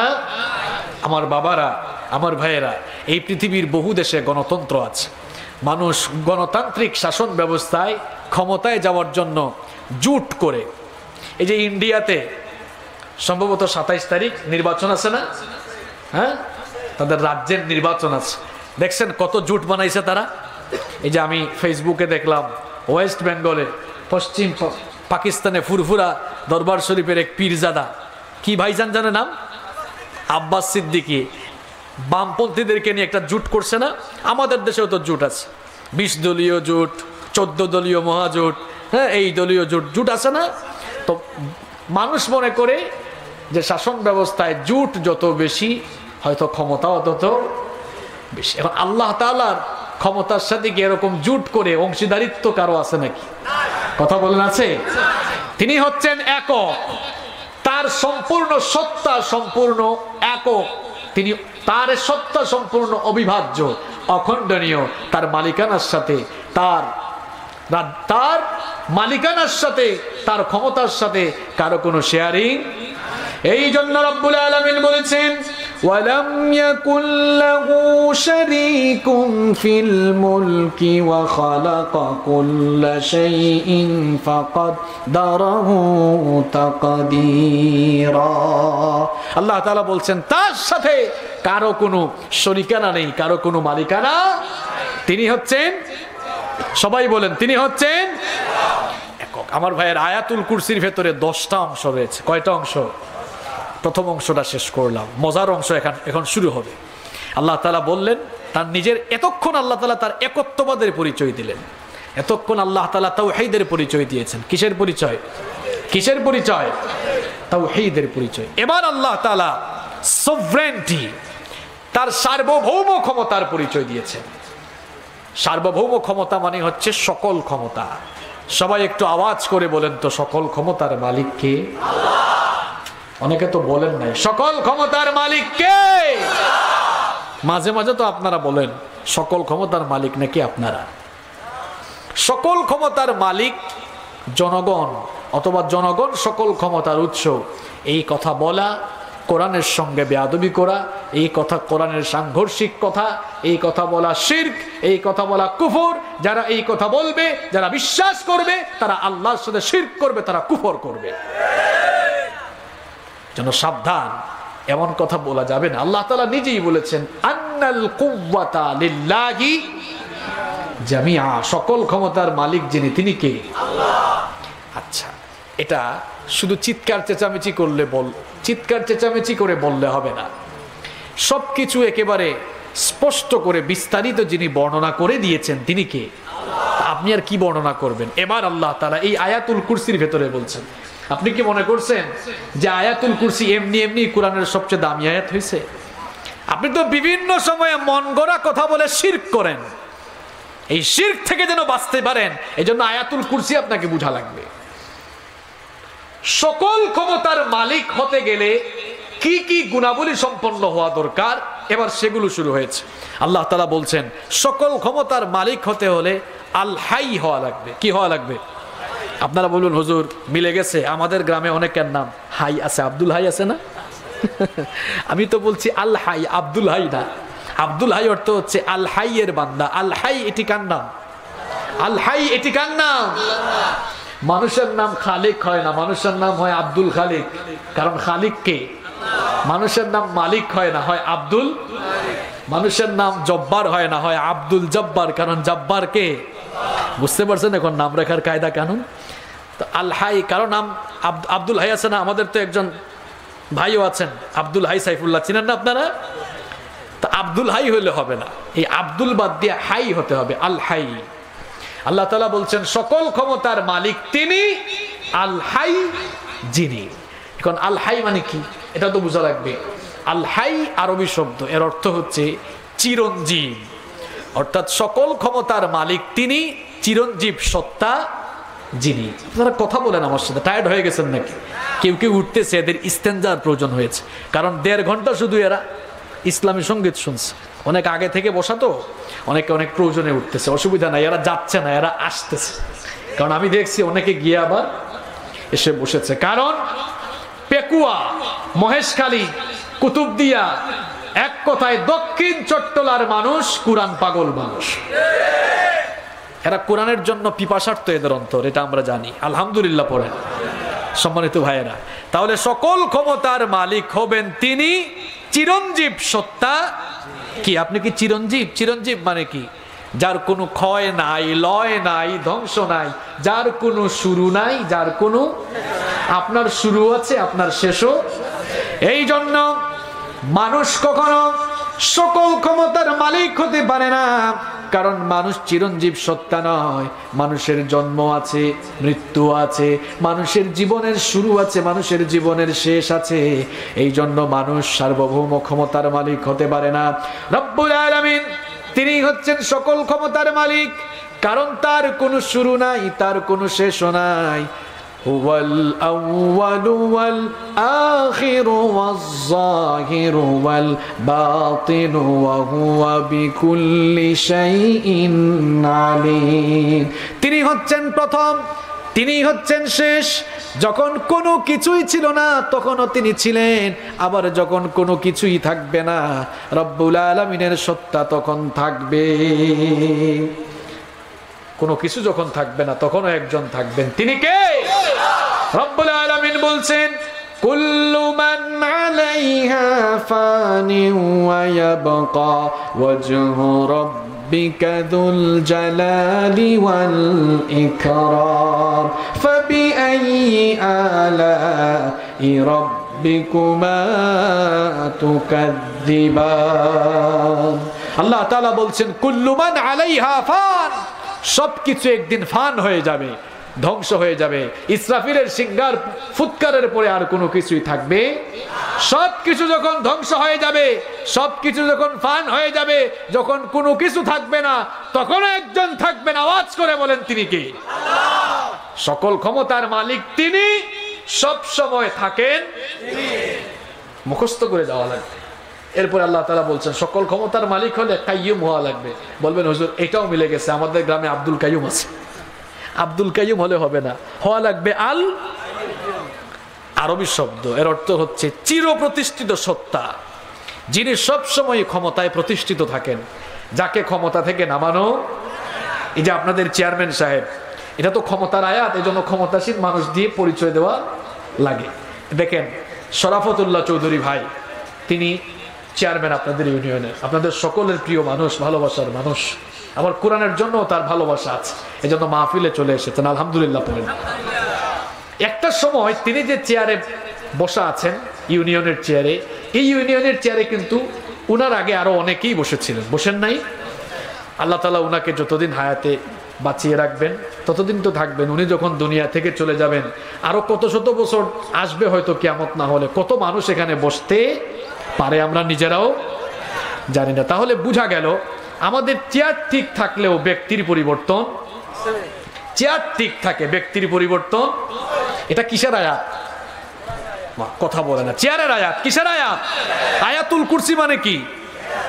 এই চেয়ারে ডক্টর আবুল কালাম আজাদ বাসার ভাই মাহফিলে কথা বললেন, তিনি চলে গেলেন। মশিউর রহমান ভাই গান গাইলেন, তিনি চলে গেলেন। এম হাসিবুর রহমান বসেছে, চলে যাবে। এই চেয়ারে হয়তো আরো ভবিষ্যতে অনেকে বসবে। বোঝা গেল চেয়ার আছে কিন্তু মানুষ, মানুষ আহারে। ওই যে বললাম চেয়ারে উঠলে কিছু মানুষের গিয়ার বেড়ে যায়, চেয়ারে উঠলে মনে করে আজীবন এই চেয়ারে থাকবে, এজন্য যা মন চায় তাই করে। আল্লাহর কোরআনের বিরুদ্ধে অবস্থান নেয়, আলেমুল আমাদেরকে যা মন চায় তাই করে। আলেমুল আমাদের মিছিল দেখলেই পিটায়, আছে না নাই? মিয়া সাবধান হয়ে যান, চেয়ার কিন্তু চেয়ারের জায়গায় থাকবে, আপনি থাকবেন না।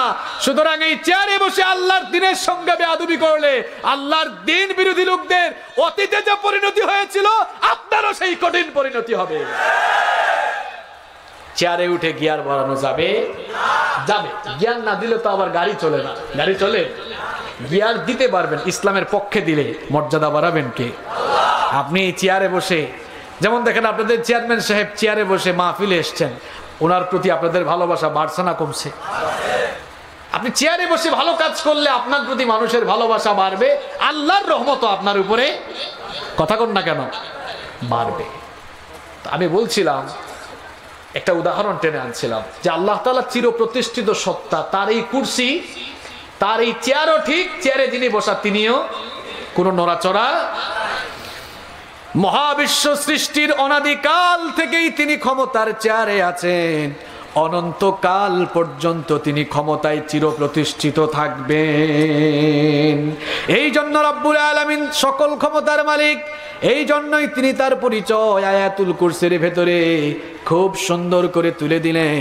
পরের আমার সাথে, আল্লাহু লা ইলাহা ইল্লা হুয়াল হাইয়ুল কাইয়্যুম। আল্লাহ হচ্ছেন তিনি, তিনি ছাড়া আর কোনো ইলাহ নাই। তিনি চিরঞ্জীব এবং চির প্রতিষ্ঠিত সত্তা। তিনি তার ক্ষমতার চেয়ার থেকে কখনো অবসরে যান, তার ক্ষমতার চেয়ার থেকে তাকে কেউ সরাতে পারে?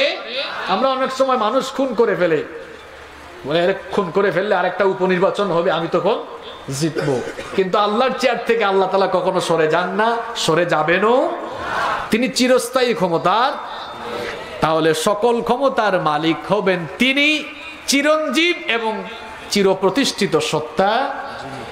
এবার আসেন, সকল ক্ষমতার মালিক হতে গেলে আরেকটি কোয়ালিটি থাকা লাগবে। কি? পরের অংশে আল্লাহ বলছেন, পরের আমার সাথে, লা তাখুযুহু সিনাতুহু ওয়ালা নাওম। সকল ক্ষমতার মালিক তিনি, তন্দ্রা কিংবা ঘুম আচ্ছন্ন যাকে করবে না। তন্দ্রা মানে বুঝেন আপনারা? জীবাণু আর কি। আমাদের সিলেটে আঞ্চলিক ভাষায় এটাকে বলে উঙ্গানি। চট্টগ্রামে আঞ্চলিক ভাষায় এটাকে কি বলে? জুরানি। যাই হোক, এই যে এখন অনেকের জুরানি আসছে, দীর্ঘক্ষণ বসে আছে তো, আসেন জুরানিটা ছুটাইয়া দিয়া এই জুরানির অংশটা শুরু করি।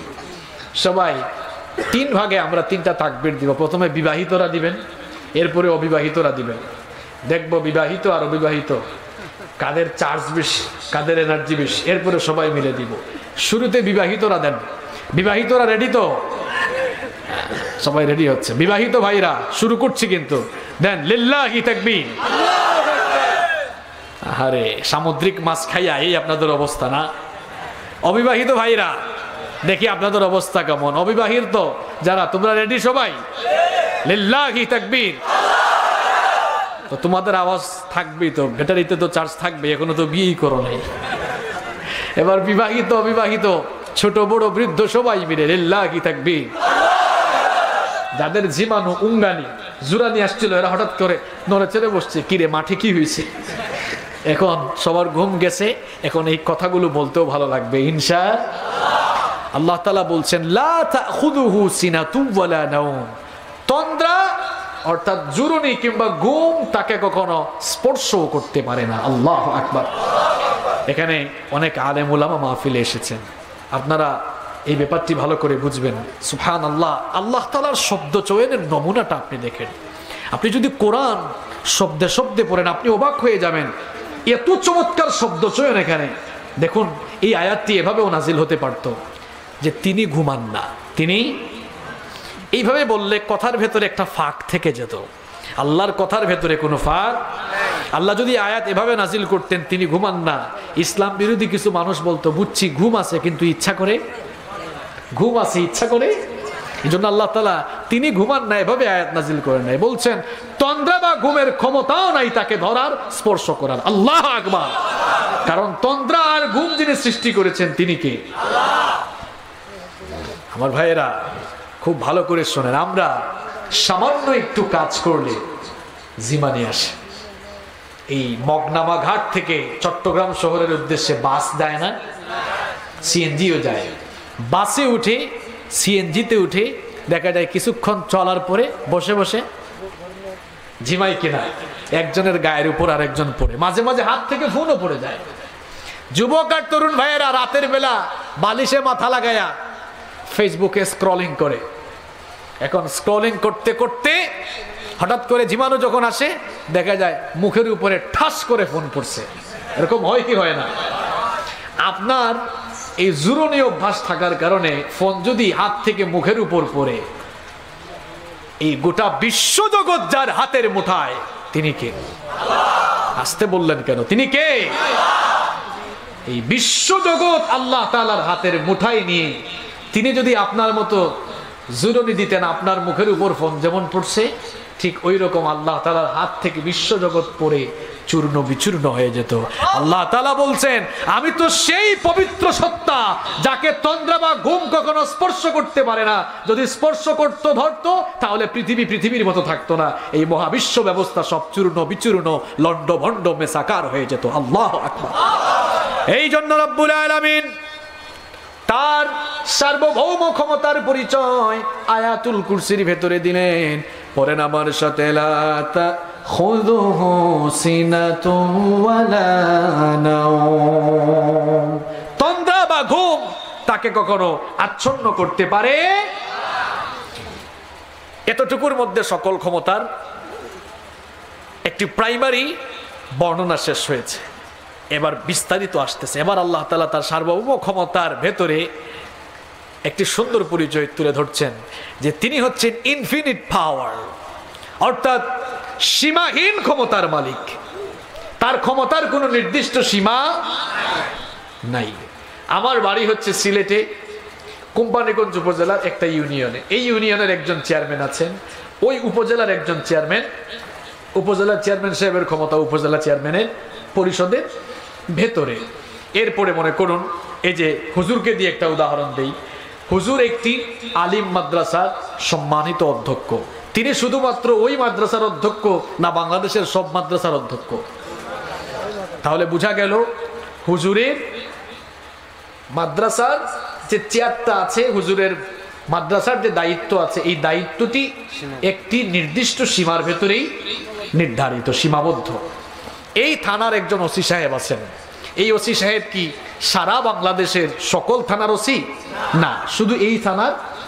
আমাদের বাংলাদেশের মাননীয় প্রধানমন্ত্রী শেখ হাসিনা, তিনি হচ্ছেন বাংলাদেশের প্রধানমন্ত্রী। তার ক্ষমতা বাংলাদেশের ভেতরে। আমেরিকার নবনির্বাচিত প্রেসিডেন্ট জো বাইডেন, তার ক্ষমতা আমেরিকার ভেতরে। তবে আমেরিকান প্রেসিডেন্টের একটু বহির্বিশ্ব ক্ষমতা থাকে। তাহলে বোঝা গেল আমাদের সকলেরই ক্ষমতার একটি নির্দিষ্ট সীমা রয়েছে, সীমাবদ্ধতা রয়েছে। এই সীমার বাহিরে যাওয়া যায়। কিন্তু আমার বাবারা, আমার ভাইয়েরা, আপনারা বলেন তো, আল্লাহ তাআলার ক্ষমতার কি নির্ধারিত কোনো সীমানা আছে? তিনি কি শুধু সৌদি আরবের ক্ষমতার মালিক, শুধু মুসলমানের দেশের? তিনি কি শুধুমাত্র এশিয়া মহাদেশের মালিক, শুধু জমিনের মালিক, শুধু আসমানের মালিক? রব্বুল আলামিন এবার বলছেন লাহু মা ফিস সামাওয়াতি ওয়া মা ফিল আরদ।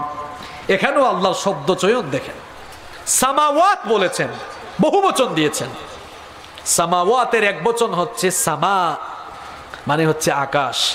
আস-সামা মানে হচ্ছে একটি আকাশ, আর আস-সামাওয়াত মানে সব আকাশ। আল্লাহ তাআলা বলছেন সমস্ত আকাশ আর জমিনের মালিকানা যার কাছে রয়েছে, তার নাম কি?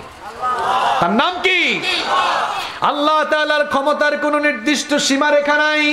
এই জন্য রব্বুল আলামিন বলছেন ওয়ালিল্লাহি মুলকুস সামাওয়াতি ওয়াল আরদি ওয়া মা বাইনাহুমা ইয়াখলুকু মা ইয়াশা ওয়াল্লাহু আলা কুল্লি শাইইন কাদির। রব্বুল আলামিন বলছেন আসমান সমূহ আর জমিনের মালিকানা এবং এতদুভয়ের মাঝখানে যা কিছু আছে, সমস্ত কিছুর মালিকানা যার হাতের মুঠায়, তিনি হচ্ছেন আল্লাহ। তিনি কে? তাহলে সকল ক্ষমতার মালিক তিনি। আসমান জমিনের সর্বক্ষেত্রে, বিশ্ব ব্যবস্থার সকল জায়গায়, সকল ক্ষেত্রে, সকল জায়গার মালিক যিনি, সকল ক্ষমতার মালিকও তিনি। এবার আল্লাহ তাআলা সভরেনটি, তার সার্বভৌম ক্ষমতার আরেকটি পরিচয় দেওয়া হচ্ছে। মান দাল্লাযী ইয়াশফাউ ইনদাহু ইল্লা বিইذনি। কষ্ট হচ্ছে আপনাদের? আর 10-15 মিনিট থাকা যাবে তো? মান দাল্লাযী ইয়াশফাউ ইনদাহু ইল্লা, আল্লাহ তাআলা বলছেন এমন কে আছে, কে এমন আছে যে আল্লাহর অনুমতি ছাড়া আল্লাহর কাছে সুপারিশ করতে পারবে? আল্লাহু আকবার।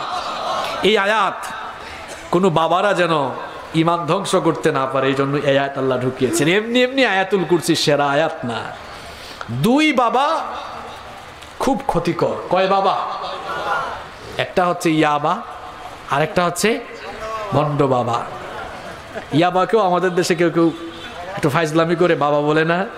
এই ইয়াবা মানুষের শরীরের জন্য ক্ষতিকর, আর ভণ্ড বাবা মানুষের ঈমান ধ্বংসের জন্য দায়ী, ঈমানের জন্য ক্ষতিকর। এই ভণ্ড বাবারা যেন ঈমান নষ্ট করতে না পারে, এজন্য আল্লাহ তাআলা খুব সুন্দর বলে দিচ্ছেন কে এমন আছে যে আল্লাহর পারমিশন ছাড়া সুপারিশ করতে পারবে। তাহলে বোঝা গেল আল্লাহর পারমিশন ছাড়া কেউ সুপারিশ করতে পারবে।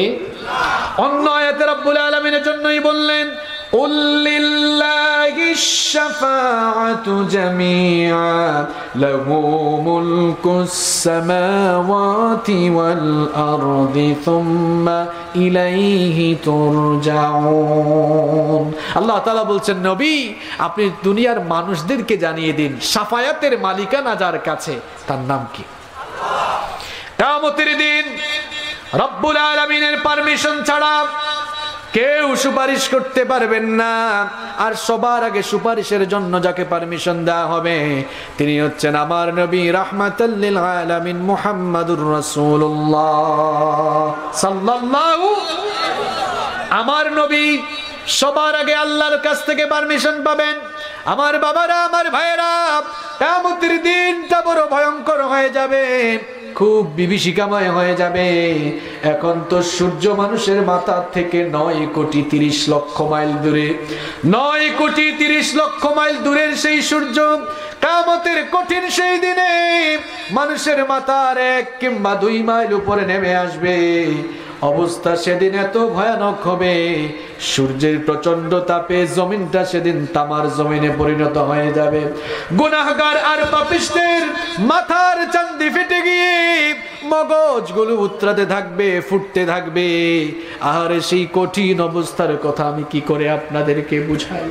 মহিলারা যখন চুলায় ভাত রান্না করে, পানি গরম হয়ে যাওয়ার পরে চাল যেমন ফুটতে থাকে, মানুষের মাথার 1 কিংবা 2 মাইল উপরে যখন সূর্য নেমে আসবে, পাপিষ্ঠ আর গুনাহগারদের মাথার চান্দিটা ফেটে গিয়ে মগজগুলো উঠতে থাকবে, টক বক করে ফুটে ফুটে গলে গলে বেয়ে বেয়ে পড়তে থাকবে। পিপাসার যন্ত্রণায় মানুষেরা কাতর হয়ে জিহ্বাটা বের হয়ে কুকুরের মতো নাভিস্থল পর্যন্ত ঝুলতে থাকবে। আল্লাহু আকবার। হাসরের সেই কঠিন বিভীষিকাময় দিন কতটুকু লম্বা হবে শুনেন। আল্লাহর নবী বলেছেন 50,000 সানাতিন মিম্মা তাউদ্দুন। দুনিয়ায় যে তোমরা হিসাব করো, দুনিয়ার হিসাব অনুযায়ী বিচারের দিনটা 50,000 বছর লম্বা হয়ে যাবে। আরে বাবারা, ভাইরা, ভালো করে শুনেন। দাঁড়িয়ে থাকতে থাকতে মানুষগুলো পেরেশান হয়ে যাবে। কিয়ামতের দিনে ভাবে কেউ কাপড় চোপড় পরা অবস্থায় থাকবেন না। ইউহশারুন নাসু ইয়াউমাল কিয়ামাতি হুফাতান মুশাতান গারলা। আল্লাহর নবী বলেছেন মানুষগুলো কিয়ামতের দিন উলঙ্গ, শরীরে কোনো কাপড় চোপড় থাকবে না, একেবারে খালি গায়ে খালি পায়ে খতনাবিহীন অবস্থায় হাসরের ময়দানে একত্রিত হবে। এই কথা শুনে আম্মা জান আয়েশা রাদিয়াল্লাহু আনহা জিজ্ঞেস করলেন, ওগো আল্লাহর রাসূল, এই যদি অবস্থা হয় আমার কি কিয়ামতের দিন শরম লাগবে না? আমার কি লজ্জা লাগবে না? কাপড় চোপড় যদি শরীরে না থাকে আমি তো বড় শরমের ভেতরে পড়ে যাব। আল্লাহর নবী তখন বললেন, আয়েশা রে শোনো, কিয়ামতের দিন মানুষগুলো এত পেরেশান হয়ে যাবে, নিজেকে বাঁচানোর জন্য মানুষগুলো এত পেরেশান থাকবে, উপরের দিকে যে তাকাবে, নিচের দিকে তাকানোর কথা একটিবার চিন্তাও করতে পারবে না। আল্লাহু আকবার। হাসরের সেই ভয়ঙ্কর কঠিন দিনে মানুষগুলো দাঁড়িয়ে থাকতে থাকতে পেরেশান হয়ে যাবে। পেরেশানি নিয়ে তারা ছুটে যাবে পৃথিবীর প্রথম মানুষ এবং প্রথম নবী সাইয়েদনা আদম আলাইহিস সালামের কাছে। তাকে গিয়ে বলবে, ওগো আমাদের বাবা আদম, আপনি হচ্ছেন দুনিয়ার সকল মানুষের বাবা। রব্বুল আলামিন তার নিজের কুদরতি হাতে আপনাকে বানিয়েছেন, এরপরে তিনি নিজেই আপনার ভেতরে রূহ ফুঁকে দিয়েছেন। হাসরের ময়দানে হাজার হাজার বছর দাঁড়িয়ে থাকতে থাকতে আমাদের আর সহ্য হয় না। আল্লাহর কাছে একটু সুপারিশ করেন, তিনি যেন বিচারটা শুরু করে দেন। বাবা আদম আলাইহিস সালাম তখন বলবেন, আমি পারবো না, নিষিদ্ধ গাছের ফল ভক্ষণ করেছিলাম, জানি না আজ রব্বুল আলামিন আমার সঙ্গে কি দুর্ব্যবহার করেন। বাবারে আমি পারবো না, চলে যাও নূহ আলাইহিস সালামের কাছে। লোকেরা নূহ আলাইহিস সালামের কাছে গিয়ে দেখবে নূহ নবী সেদিন নফসি নফসি জিকির করছেন, নিজেকে বাঁচানোর জন্য তিনি নফসি নফসি জিকিরে রত রয়েছেন। লোকেরা বলবে, ওগো আল্লাহর নবী, আল্লাহর কাছে দোয়া করেন তিনি যেন বিচারের কাজটা শুরু করেন, একটু সুপারিশ করেন। তিনি বলবেন, আমিও পারবো না, দেখতেই তো পাচ্ছ নফসি নফসি জিকির করে নিজেকে বাঁচানোর ধান্দায় আছি, কারণ আমি আমার কওমের জন্য বদদুয়া করেছিলাম, জানি না আজ রব্বুল আলামিন এই জন্য আমার সাথে কি দুর্ব্যবহার করেন। আমিও পারবো না, চলে যাও জাতির পিতা ইব্রাহিম আলাইহিস সালামের কাছে। লোকেরা তখন জাতির পিতা ইব্রাহিম আলাইহিস সালামের কাছে যাবে। ইব্রাহিম খলিলুল্লাহ বলবেন, আমিও পারবো না, চলে যাও মুসা কালিমুল্লাহর কাছে। লোকেরা সাইয়েদনা মুসা আলাইহিস সালামের কাছে গিয়ে দেখবে তিনিও নফসি নফসি জিকির করছেন, নিজেকে বাঁচানোর জন্য চেষ্টা করছেন। লোকেরা যখন গিয়ে বলবে তিনি তখন জবাব দিবেন, আমিও পারবো না, কারণ ফেরাউনের বংশের এক লোককে আমি একটা থাপ্পড় দিয়ে দুনিয়া থেকে বিদায় করেছিলাম, জানি না আজ রব্বুল আলামিন আমার সঙ্গে কি দুর্ব্যবহার করেন, আমিও পারবো না, চলে যাও ঈসা রূহুল্লাহর কাছে। লোকেরা আবার সাইয়েদনা ঈসা ইবনে মারইয়ামের কাছে যাবে। সাইয়েদনা ঈসা আলাইহিস সালাম তখন বলবেন, আমিও পারবো না, কারণ খ্রিস্টানরা আমাকে আল্লাহর ছেলে বানিয়েছে, জানি না আজ এই জন্য রব্বুল আলামিন আমার সঙ্গে কি দুর্ব্যবহার করেন, তিনি বলবেন এত জায়গায় ঘোরাঘুরি করে কোনো লাভ নাই, একেবারে জায়গা মতো চলে যাও আখিরি নবী রাহমাতাল লিল আলামিন মুহাম্মাদুর রাসূলুল্লাহ পড়েন সাল্লাল্লাহু আলাইহি ওয়াসাল্লামের কাছে। আজকে তিনি ছাড়া আর কেউ সবার আগে সুপারিশের পারমিশন কেউ পাবে না। আল্লাহু আকবার। লোকেরা এবার বিশ্বনবী সাল্লাল্লাহু আলাইহি ওয়াসাল্লামের কাছে গিয়ে দেখবে অন্যান্য সকল নবীরা যেখানে নাফসি নাফসি বলে নিজেকে বাঁচানোর চেষ্টা করছেন, নবীজি তখন নাফসি নাফসি বলার বিপরীতে উম্মতি উম্মতি বলে উম্মতকে বাঁচানোর আহাজারি করছে। আর সেই দয়াল নবীজি সেদিনও আমাদের জন্য আহাজারি করতে থাকবেন। লোকেরা গিয়ে বলবে, ওগো আল্লাহর নবী, দাঁড়িয়ে থাকতে থাকতে আমরা পেরেশান হয়ে গিয়েছি, আর সহ্য হয় না, আল্লাহর কাছে একটু সুপারিশ করেন, তিনি যেন বিচারের কাজটা শুরু করে দেন। বিশ্বনবী সাল্লাল্লাহু আলাইহি ওয়াসাল্লাম তখন আল্লাহ তাআলার আরশে আজিমের কাছে গিয়ে মাকামে মাহমুদের কাছে গিয়ে সাজদায় মাথা নত করে দিবেন। রব্বুল আলামিনের রহমতের দরিয়ায় তখন জোশ মারবে। তিনি তখন ডেকে বলবেন, ওগো আমার হাবিব, ইরফা রাসাক, মাথা উঠান, সাল তুতাহু, কি চাইবেন আপনি আমার কাছে চান, আমি আপনাকে সুপারিশের অনুমতি দিলাম, যার জন্য মন চায় তার জন্য সুপারিশ করে জান্নাতে তাকে নিয়ে ঢুকে যান। তাহলে কিয়ামতের দিন আল্লাহর অনুমতি ছাড়া কেউ সুপারিশ করতে পারবে? কিছু ভণ্ড পীর এখন বের হয়েছে, কয় একেবারে তোমারে ধরে জান্নাতে নিয়ে যাব। তারে সেদিন নিয়ে যায় কে, সেটা আপনারা দেখিয়ে। আমার নবীও সেদিন আল্লাহর অনুমতি পাওয়ার আগ পর্যন্ত সুপারিশ করতে পারবেন। কিয়ামতের দিন সুপারিশ করতে পারবেন চার শ্রেণীর মানুষ। কয় শ্রেণী? মিনান নাবিয়্যিন, নবীগণ। আর নবীদের মধ্যে সবার আগে যাকে পারমিশন দেওয়া হবে তিনি হচ্ছেন মুহাম্মাদুর রাসূলুল্লাহ সাল্লাল্লাহু। এরপরে অন্যান্য নবীরা সুযোগ পাবেন। এরপরে ওয়াসসিদ্দিকিন, সিদ্দিকিনরা, ওয়াসশুহাদা, 3 নম্বর শহীদগণ, 4 নম্বর সালেহিন, আল্লাহর নেককার বান্দারা। এই চার শ্রেণীর বাহিরে নেক আমলদার লোকদের জন্য সুপারিশ করবে। যেমন রোজাদারের জন্য সুপারিশ করবে, কুরআনওয়ালা লোকদের জন্য সুপারিশ করবে। আল্লাহর নবী বলেছেন, ইকরাউল কুরআন ফাইন্নাহু ইয়াতি ইয়াউমাল কিয়ামাতি শাফিআন লিআসহাবিহি। অন্য হাদিসে বলেছেন, আল কুরআন হুজ্জাতুল লাকা আও আলাইক। তাহলে আল্লাহর অনুমতি ছাড়া কেউ সুপারিশ করতে পারবে? এই কথাই আল্লাহ আয়াতুল কুরসিতে বলছেন, মান দাল্লাযী ইয়াশফাউ ইনদাহু ইল্লা বিইذনিহি। আল্লাহর অনুমতি ছাড়া সেদিন কেউ সুপারিশ করতে পারবে? আর সুপারিশ কবুল হওয়ার জন্য শর্তও আছে 3টা। জোরে কোন কয়টা? ওই যে সালেহিনের ব্যাখ্যা অনেকে বলবে, দেখছো সালেহিন বলছে যে মানে আমরা নেককার মানুষ, পীর যারা আছি আমরা পার করে দিব। আমার ভাইরা, আমরা আল্লাহর ওলিদেরকে কখনো অসম্মান করি না। হক্কানি আউলিয়া যারা রয়েছেন, কারণ বাংলাদেশে তো আমরা ইসলাম পেয়েছি ওলিয়া উলিয়াদের মাধ্যমে, ঠিক কি না? এজন্য হক্কানি ওলিয়া উলিয়াদেরকে আমরা কলিজা দিয়ে মহব্বত করি। কিন্তু পিরাকির বেশ ধরে ভণ্ডামি করে যারা মানুষের ঈমান আকীদাকে নষ্ট করে, তাদেরকে আমরা আমাদের কলিজা থেকে আবার ঘৃণাও করি। তা আপনাদের ঈমান যেন কেউ নষ্ট করতে না পারে, এজন্য ক্লিয়ার হয়ে যান। শাফায়াত কবুল হওয়ার জন্য শর্ত রয়েছে 3টা। জোরে কোন কয়টা? আমার বানানো কথা না, আমি সূরা নাম্বার আয়াত নাম্বার বলে দিচ্ছি, বাড়িতে গিয়ে মিলাবেন। 1 নাম্বার হচ্ছে যিনি শাফায়াত করবেন তিনি আল্লাহর কাছ থেকে অনুমতি প্রাপ্ত হওয়া লাগবে। আল্লাহ পারমিশন দিলে তারপরে তিনি করতে পারবেন। এটা কোথায় আছে? কোরআনুল কারীমের 20 নম্বর সূরা সূরাতুত তাহা এর 109 নম্বর আয়াতে রব্বুল আলামিন বলছেন, ইয়াউমা ইযিল লা তানফাউশ শাফাআতু ইল্লা মান আদিনা লাহুর রাহমানু ওয়া রাদিয়া লাহু কওলা। আল্লাহ তাআলা বলছেন, সেদিন রহমান যাকে অনুমতি দিবেন সে ছাড়া আর কেউ সুপারিশের কোনো সুযোগ পাবে। তাহলে বোঝা গেল, আপনাদের মনোযোগ আছে না গেছে? শাফায়াতের জন্য, শাফায়াত কবুলের জন্য শর্ত কয়টা? 1 নাম্বার, যিনি সুপারিশ করবেন তিনি কার কাছ থেকে অনুমতি প্রাপ্ত হওয়া লাগবে? মনে রাখবেন পয়েন্টগুলো। 1। 2 নাম্বার হচ্ছে যিনি সুপারিশ করবেন তার উপরে আল্লাহ সন্তুষ্ট হওয়া লাগবে। তার উপরে আল্লাহ কি হওয়া লাগবে?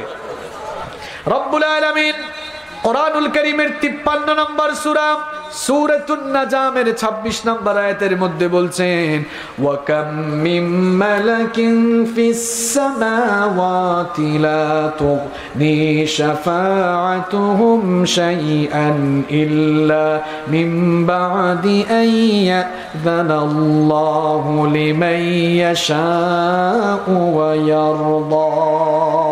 আল্লাহ তাআলা বলছেন আসমানে তো অনেক ফেরেশতাই রয়েছে, এদের শাফায়াত তো কোনো কাজেই লাগবে না। রব্বুল আলামিন কেবলমাত্র অনুমতি দিয়ে যেই সকল লোকদের উপর আল্লাহ সন্তুষ্ট, এই সকল লোক ছাড়া আর কারো সুপারিশ তিনি কিয়ামতে কবুল করবেন। আচ্ছা দেখি মনে আছে কিনা, ক্লাস টেস্ট হয়ে যাক। সুপারিশের জন্য শাফায়াত কবুলের শর্ত কয়টা? জোরে কোন কয়টা? 1 নাম্বার, যিনি সুপারিশ করবেন তিনি আল্লাহর কাছ থেকে অনুমতি প্রাপ্ত হওয়া। 2 নাম্বার, যিনি সুপারিশ করবেন তার উপরে আল্লাহ সন্তুষ্ট হওয়া। 3 নাম্বার সবচেয়ে গুরুত্বপূর্ণ, এটা যার জন্য সুপারিশ করা হচ্ছে ওই লোকটা কবিরা গুনাহ থেকে মুক্ত হওয়া লাগবে।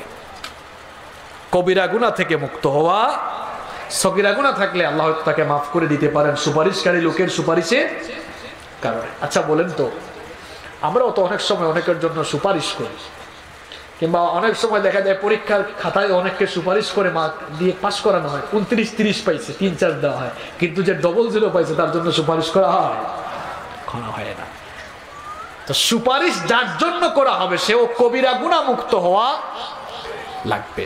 রব্বুল আলামিন কোরআনুল কারীমের 21 নম্বর সূরা সূরাতুল আম্বিয়া এর 28 নম্বর আয়াতে বলছেন ওয়ালা ইয়াশফাউনা ইল্লা লিমান ইরতাদা ওয়া হুম মিন খাশিয়াতিহি মুশফিকুন। আল্লাহ তাআলা বলছেন যে সন্তুষ্ট যাদের উপরে আল্লাহ সন্তুষ্ট, অর্থাৎ এই আয়াতগুলোর ব্যাখ্যায় মুফাসসিররা লিখেছেন যে কবিরা গুনাহ মুক্ত লোকেরা ছাড়া এদের জন্য সুপারিশকারী সুপারিশ করতে পারবে। তাহলে সুপারিশের অনুমতি কয়টা, এই শর্ত কয়টা? আল্লাহ তাআলা বলছেন মান যাল্লাযী ইয়াশফাউ ইনদাহু ইল্লা বিইذনি, এমন কে আছে যে তার অনুমতি ছাড়া সুপারিশ করতে পারবে? সকল ক্ষমতার মালিক তিনি, সুপারিশের সমস্ত মালিকানার মালিক যিনি। এরপর আল্লাহ তাআলা বলছেন ওয়ালা ইউহাইতুনা বিশাইইন মিন ইলমিহি ইল্লা বিমা শা, তিনি যাকে ইচ্ছা যতটুকু জানান এর বাহিরে সে আর জানতে পারবে। এরপরে আল্লাহ তাআলা তার ইনফিনিট নলেজ, সীমাহীন জ্ঞানের পরিচয় দিচ্ছেন। কষ্ট হচ্ছে না তো আপনাদের? আমরা একদম শেষ পর্যায়ে আছি। ইয়ালামু মা বাইনা আইদিহিম ওয়া মা খালফাহুম ওয়া লা ইউহিতুনা বিশাইইন মিন ইলমিহি ইল্লা বিমা শা। আল্লাহ তাআলা বলছেন ইয়ালামু মা বাইনা আইদিহিম ওয়া মা খালফাহুম, সকল ক্ষমতার মালিক হইতে গেলে সামনে পিছনের সব জানা লাগবে। আরে ভাই, আপনি সামনে পিছনের কি আর জানবেন? আপনি পাবলিকের মনের খবরও জানেন না। আপনাকে সামনে পেলে সালাম দেয়, পেছনে গিয়ে মনে মনে বলে যারে সুযোগ যদি পাইতাম তোরে স্যান্ডেলটা খুলে এরপরে পিটাইতাম, বলে কি বলে না? আপনি তো মনের খবরই জানেন না, সামনে পিছের খবর কি আর জানবেন? অনেক সময় দেখা যায় আমরা জানাজার লাশকে সামনে রেখে বলি ভাই সব এই লোকটা কেমন ছিল, দেখছেন হুজুর বলছে ভালো ছিল, এভাবে বলে। কয়েকজন মনে মনে বলে হে যে কেমন চুর আর চামার ছিল, এটা তো আমার চেয়ে ভালো কেউ জানে না। আল্লাহ কিন্তু মুখেরটা নিবেন না, আল্লাহ অন্তরেরটা ভেতরেরটা নিবেন, ঠিক কি না? যাই হোক, আল্লাহ তাআলা বলছেন যে আল্লাহ তাআলা তো তিনি, এখানে আল্লাহর পরিচয় দেওয়া হচ্ছে, যিনি সামনে পেছনের সব খবর। আল্লাহ তাআলার কাছে খবর পৌঁছাতে হলে মাঝখানে কোনো ভায়া লাগে, মিডিয়া লাগে। যেমন দেখেন আপনারা এই বাংলাদেশের একেবারে সর্বশেষ একটি প্রান্তে বসে প্রায় বঙ্গোপসাগরের কাছে আপনারা অবস্থান করেন, কিন্তু মিডিয়ার কারণে বিশ্বের খবর আপনারা পান কি পান না? আজকে সারাদিন বাংলাদেশে কি হয়েছে খবর পাইছেন না আপনারা? আজকে মাওলানা রফিকুল ইসলাম নেত্রকোনাকে গ্রেফতার করা হয়েছিল, জানেন না আপনারা? আমার ছেড়েও দিয়েছে। যদি মিডিয়া না থাকতো এটা আপনারা জানতে পারতেন? মাওলানা রফিকুল ইসলামকে যে গ্রেফতার করা হয়েছে সে কি সংবিধান বিরোধী কোনো কাজ করেছে? সরকার বিরোধী কোনো কাজ করেছে? সরকার বিরোধী, সংবিধান বিরোধী, দেশ বিরোধী, রাষ্ট্র বিরোধী কোনো কাজ করে ইমানি দাবি হিসাবে একজন নব্য কুলাঙ্গার মুসলিম হত্যাকারী লোকের বিরোধিতা সে করেছে। এই লোকটার নাম কি? এই লোকটার নাম কি? কেউ বলতে লজ্জা পান নাকি আপনি? এটা রাজনৈতিক কোন ইস্যু নয়, এটা ইমানও ইস্যু। নরেন্দ্র মোদী লোকটা সম্পর্কে একটু ঘাটাঘাটি করেন। তাকে নিয়ে ঘাটাঘাটির আগে ভারতের ইতিহাস আপনাকে জানতে হবে। এই ভারতবর্ষের ইতিহাস আপনাকে জানা লাগবে। এই ভারতের ইতিহাস, ঐতিহ্য, ভারতের সুন্দর সুন্দর সকল স্থাপনা সবকিছু মুসলমানদের হাতে গড়া। এই ভারতের কুতুব মিনার, শীষ মিনার, আগ্রার তাজমহল, লাল কেল্লা, এক কথায় ভারতের সকল স্থাপনা সবকিছু মুসলমানদের হাতে গড়া। ভারতবর্ষকে মুসলমানরা সাজিয়েছে, 1-2 বছর নয়, সুদীর্ঘ 800 বছর মুসলিম শাসকরা এই ভারতকে শাসন করেছে। 800 বছর ভারত শাসন করেছে মুসলমানরা। এরপরে 200 বছর ভারতবর্ষকে লুটে পুটে খেয়েছে ইংরেজরা। 1947 সালে এই ইংরেজগুলো, ব্রিটিশগুলো যখন বিদায় হলো, এরপরে দ্বিজাতি তত্ত্বের ভিত্তিতে ভাগ হয়ে গেল ভারত আর পাকিস্তান। একটা হলো হিন্দুস্তান আর একটা হলো পাকিস্তান। পাকিস্তানে চলে গেল, মুসলমানরা হিন্দুস্তানে থাকলো। তখন থেকে হিন্দু শাসন ভারতে শুরু হলো। কি বানায় বলতেছে নাকি কথা? না, আপনি শুনেন, 1947 থেকে 2021 কত বছর হয়? বিসিএস খেলার হইতে পারবেন? এইরকম থাকলে আপনাদের 74 বছর। কত বছর? 74 হয়। এদিকে 21 আর ওইদিকে কত বছর শুরু হয়েছে? আচ্ছা, যাই হোক, আপনার কথা অনুযায়ী 73 ধরলাম। কত বছর? 73 বছর। এই 73 বছর ধরে ভারত শাসন করছে হিন্দুরা। নিমুখ হারামের দল, নাফরমানের দল, এরা ইতিহাস ঐতিহ্যকে ভুলণ্ঠিত করে ফেলেছে। 800 বছর মুসলমানরা ভারতকে শাসন করলো। এমন কোন ইতিহাস নাই যে কোন মুসলমান শাসক কোন অমুসলিমের গায়ে হাত তুলেছে, অন্যায় ভাবে কাউকে নির্যাতন করেছে, কিন্তু অন্যায় ভাবে কোন উপাসনালয়ে হামলা চালিয়েছে, কোন মন্দির, কোন উপাসনালয় পুড়িয়েছে, এমন কোন ইতিহাস। কারণ অন্য ধর্মের মানুষকে আঘাত করা, অন্য ধর্মকে গালিগালাজ করা, অন্য ধর্মকে নিয়ে ঠাট্টা উপহাস করার শিক্ষা ইসলাম দেয়? ইসলাম দেয় না। কারণ ইসলাম হচ্ছে মানবতার ধর্ম। ইসলাম আমাদেরকে মনুষ্যত্ব এবং মানবতা বোধ শিখিয়েছে। অন্য ধর্মের মানুষকে ভালোবাসতে হবে, তাদের প্রতি মানবতা বোধ দেখাতে হবে। এটাই হচ্ছে ইসলামের শিক্ষা, এটাই হচ্ছে ইসলামের দীক্ষা। ঠিক কিনা বলেন? ইসলামের এই শিক্ষা এবং দীক্ষায় দীক্ষিত হয়ে মুসলিম শাসকরা 800 বছর ভারত শাসন করেছে। কোনোদিন কোনো অমুসলিমকে পিটায় নাই, মারে নাই, কোনো উপাসনালয়ে হামলা চালায় নাই, কাউকে জোর করে ধর্মান্তরিত করে নাই। কিন্তু এই নাফরমানগুলো, এই নিমুখ হারামগুলো মাত্র 73 বছর ধরে ভারত শাসন করে ইতিহাস ঐতিহ্যকে তারা ভুলণ্ঠিত করেছে, অপমান করেছে। এই 73 বছরের ক্ষুদ্র শাসন আমলে তারা বারবার আমাদের পবিত্র জায়গা মসজিদ ভেঙেছে, মসজিদে আগুন দিয়েছে, এবং এর মাধ্যমে তারা গোটা পৃথিবীর মুসলমানদের কলিজায় আগুন ধরিয়ে দিয়েছে।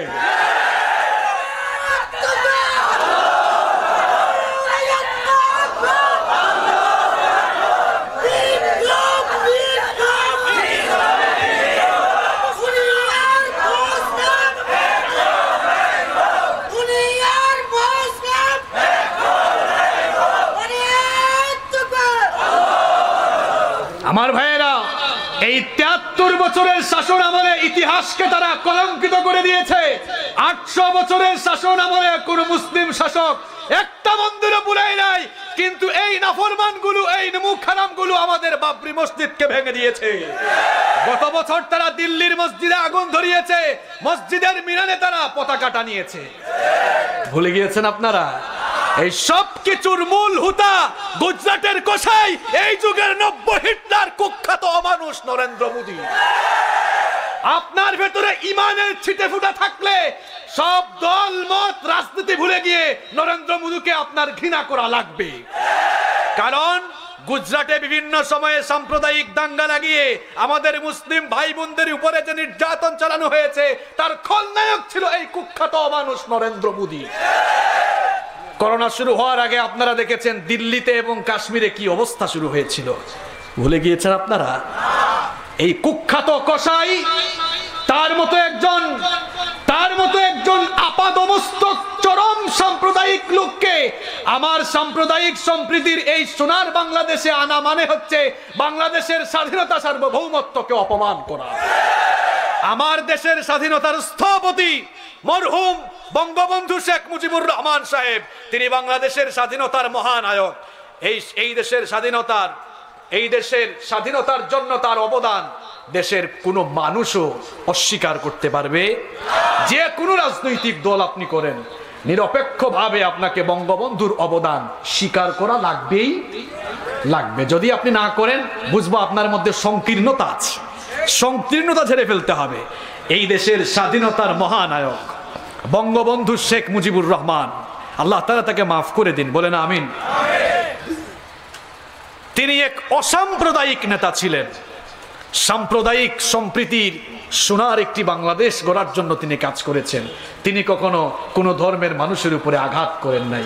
ধর্ম বর্ণ নির্বিশেষে মানুষকে মানুষ মনে করে তিনি মানুষের জন্য কাজ করে গিয়েছেন। সুতরাং তার মতো একজন মহান অবিসংবাদিত নেতার জন্ম শতবার্ষিকী অনুষ্ঠানে, স্বাধীনতার সুবর্ণ জয়ন্তী অনুষ্ঠানে গুজরাটের কুখ্যাত কসাই, বিশ্বের কুখ্যাত অমানুষ এই নরেন্দ্র মোদীকে এই দেশে আনা মানে বঙ্গবন্ধুর আত্মার সঙ্গে বেঈমানি করা। এই দেশের দেশপ্রেমিক প্রত্যেকটি মানুষ নরেন্দ্র মোদীকে যেন দেশে না আনা হয় তার জন্য প্রতিবাদ জানিয়েছে, ঠিক কি না? একই প্রতিবাদ মাওলানা রফিকুল ইসলামও জানিয়েছে, যদিও তাকে ছেড়ে দেওয়া হয়েছে, আলহামদুলিল্লাহ। বাংলাদেশে স্বাধীনতার সুবর্ণ জয়ন্তী অনুষ্ঠানে মালদ্বীপের প্রেসিডেন্ট এসেছেন, ভুটানের এসেছেন, শ্রীলঙ্কার এসেছেন। অনেক দেশের আসছে কিনা? কেউ প্রতিবাদ করেছে? নরেন্দ্র মোদীর নাম শোনার পরই মানুষ প্রতিবাদ করছে কেন? শুধু কি মোল্লারা করতেছে? হুজুররা করতেছে? হুজুরদের বাইরে করে নাই? দেখতেছেন আপনারা, আমরাও করতেছে। অর্থাৎ মানবতাবোধ যাদের ভেতরে আছে তারা নরেন্দ্র মোদীর নাম শুনতে পারে, কারণ এই লোকটা মানবতার দুশ্মন। এই লোকটা সাম্প্রদায়িক দাঙ্গা লাগিয়ে বিভিন্ন সময় মানুষকে খুন করেছে। এজন্য মানবতাবাদী মানুষ যারা নরেন্দ্র মোদীর বিরোধী, তারা নরেন্দ্র মোদী না হয় অন্য কেউ হয়তো এত বিরোধিতা করত। স্বাধীনতার সুবর্ণ জয়ন্তী অনুষ্ঠানে, বঙ্গবন্ধুর জন্ম শতবার্ষিকী অনুষ্ঠানে তো কাবা শরীফের ইমাম সাহেবকেও আনা যেত। কাবা শরীফের ইমাম সাহেবকে এনে আমাদের মরহুম বঙ্গবন্ধুর জন্য দোয়া অনুষ্ঠানের আয়োজন করা যেত। এতে ভালো হইতো না খারাপ হইতো?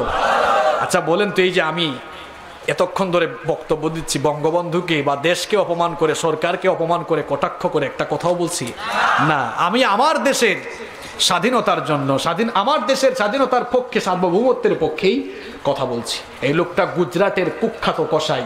এই লোকটাকে বাংলার মানুষ কখনো দেশপ্রেমিক মানুষ কখনো অন্তর থেকে শ্রদ্ধার সাথে কিংবা তাকে সম্মান করে তার নামটা কখনো উচ্চারণ করবে। মাননীয় প্রধানমন্ত্রী আমাদের দেশের অভিভাবক, আমরা ওনাকে বিনয়ের সাথে বলতে চাই, আপনি তো সেই পিতার সুযোগ্য কন্যা যিনি এই দেশের স্বাধীনতা সংগ্রামে নেতৃত্ব দিয়েছেন। তিনি বাংলাদেশ নয়, বিশ্বের অবিসংবাদিত নেতা হিসাবে পরিচিত। সুতরাং আপনার সেই বাবার জন্ম শতবার্ষিকী অনুষ্ঠান এবং স্বাধীনতার সুবর্ণ জয়ন্তী অনুষ্ঠানে এর মতো কুখ্যাত মানুষকে এনে আপনি মানুষের অন্তরে আঘাত দিয়েন না। বরং আপনি যদি মানুষের আকুতি বুঝে তাকে এখনো ন বলে দিতে পারেন, আমার বিশ্বাস বাংলার মানুষের ভালোবাসা আপনার উপরে আরো বেড়ে যাবে। আল্লাহ তাআলা বুঝার তৌফিক দান করেন। রফিকুল ইসলাম সাহেবের প্রসঙ্গ আসা, এটা আসছে, ওই মিডিয়ার প্রসঙ্গ আসছিল। আমাদের আয়াতটা ছিল ইয়ালামু মা বাইনা আইদিহিম ওয়া মা, আল্লাহ সব জানেন। আল্লাহর কাছে খবর পৌঁছাতে হলে কোনো মিডিয়া লাগে? আপনার কাছে খবর পুছতে হলে মিডিয়া লাগে, কিন্তু আল্লাহর কাছে কোনো খবর পুছতে হলে মিডিয়া লাগে? আচ্ছা বলেন তো ঢাকাতে বসে এই মগনামা ঘাটের খবর মিডিয়া ছাড়া পাওয়া সম্ভব? তাহলে বোঝা গেল দূর দূরান্তের খবর পাওয়ার জন্য মানুষ মিডিয়ার মুখাপেক্ষী হয়, কিন্তু রব্বুল আলামিন তিনি তো হচ্ছেন সকল ক্ষমতার মালিক। কোন জায়গার খবর পৌঁছতে হলে তার জন্য কোনো মিডিয়া লাগে না, ভায়া লাগে না। ইউনূস আলাইহিস সালাম মাছের পেটের ভেতরে গিয়ে চিৎকার করেছিলেন, ফরিয়াদ দিয়েছিলেন। তার ফরিয়াদ ভূমণ্ডলের কেউ না শুনলেও শুনেছেন কে? মিডিয়া লাগে নাই। প্রশান্ত মহাসাগর কিংবা আটলান্টিক মহাসাগরের অতল তলদেশ থেকে ছোট্ট কোনো প্রাণী যদি ক্ষুধার যন্ত্রণায় চিৎকার দেয়, তার সেই আহাজারি, তার সেই ফরিয়াদ ভূমণ্ডলের কেউ না শুনলেও আরশের মালিক আল্লাহ তার ফরিয়াদ মিডিয়া ছাড়াই শুনতে পায়। এমনি ভাবে আল্লাহর কুরসির সামনে সাত আসমান আর জমিনও তেমন নগণ্য দেখায়। তাহলে আল্লাহ তাআলার ক্ষমতা আপনি বুঝেন। ওয়াসিআ কুরসিয়ুহুস সামাওয়াতি ওয়াল আরদ, তার কুরসি আসমান জমিনকে পরিব্যাপ্ত করে আছে। এরপরে রব্বুল আলামিন বলছেন ওয়ালা ইয়াউদুহু হিফযুহুমা ওয়া হুয়াল আলিয়্যুল আযীম। আসমান জমিনকে তিনি পরিচালনা করছেন, সবকিছু তিনি নিয়ন্ত্রণ করছেন। আসমান জমিন নিয়ন্ত্রণ করে পরিচালনা করে তিনি কখনো অবসাদগ্রস্ত ক্লান্ত হয়ে যান। আপনারা ওয়াজ শুনতে শুনতে ক্লান্ত, আমিও ওয়াজ করতে করতে ক্লান্ত, কিন্তু আল্লাহ তাআলা সব সৃষ্টি করলেন, এখন আবার সব দেখাশোনা করছেন, পর্যবেক্ষণ করছেন, তিনিও মনে হয় ক্লান্ত হয়ে গেছেন। নাউযুবিল্লাহি মিন যালিক।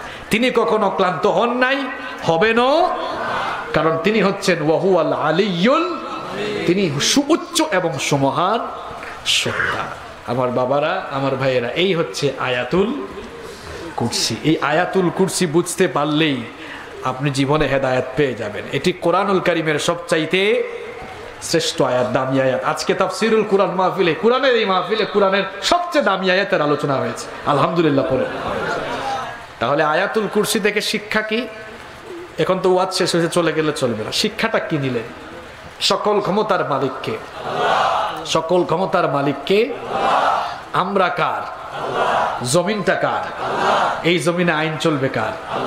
কারণ এই জমিনের মালিক, আসমানের মালিক, আমাদের মালিক, জমিনের মালিক। জমিনে আইন চলবে নাকি আপনাদের? তাহলে আয়াতুল কুরসির আলোচনা শুনে করণীয় কি? করণীয় হচ্ছে আল্লাহর এই জমিনে মানুষের তৈরি করা সমস্ত মতবাদের শিকড়কে উপড়ে ফেলে দিয়ে আল্লাহর জমিনে আল্লাহর বিধানকে কায়েমের জন্য, আল্লাহর সার্বভৌমত্ব কায়েমের জন্য নিজেদেরকে কুরবানি করে দেওয়া লাগবে।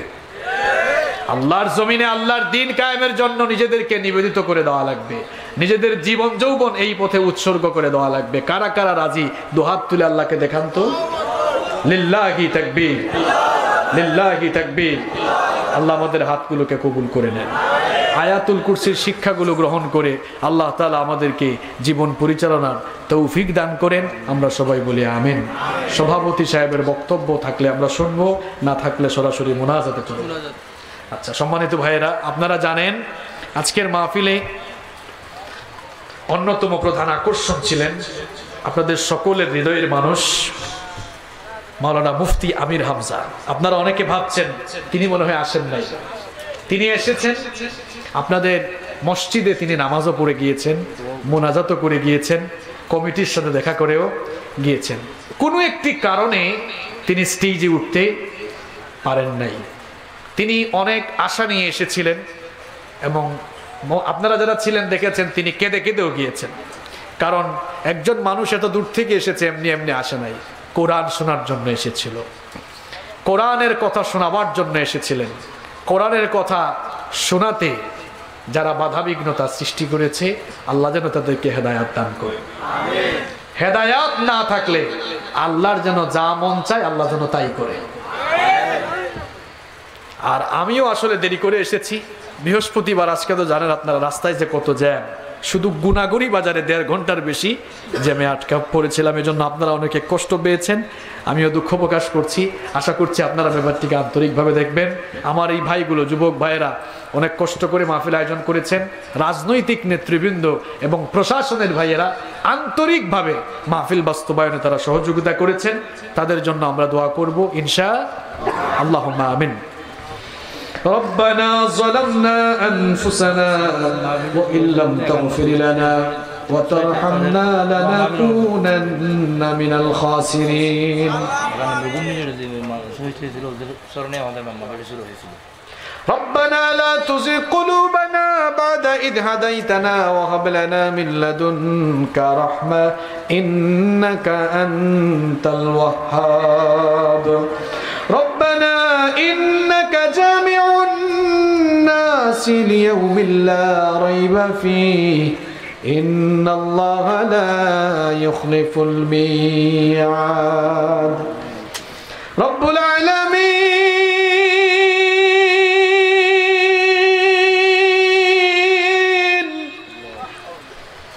গভীর রাত পর্যন্ত আমরা তোমার কোরআন পাগল বান্দারা নীরবে বসে বসে তোমার কিতাবের আলোচনা শুনেছি। রব্বুল আলামিন, আমরা যারা হাত তুলেছি আমরা সকলেই বড় গুনাহগার। ওগো আল্লাহ, আমাদের গুনার দিকে তুমি যদি তাকাও, আমাদের মতো গুনাহগারদেরকে তোমার ক্ষমাও করতে মন চাইবে না। রব্বুল আলামিন,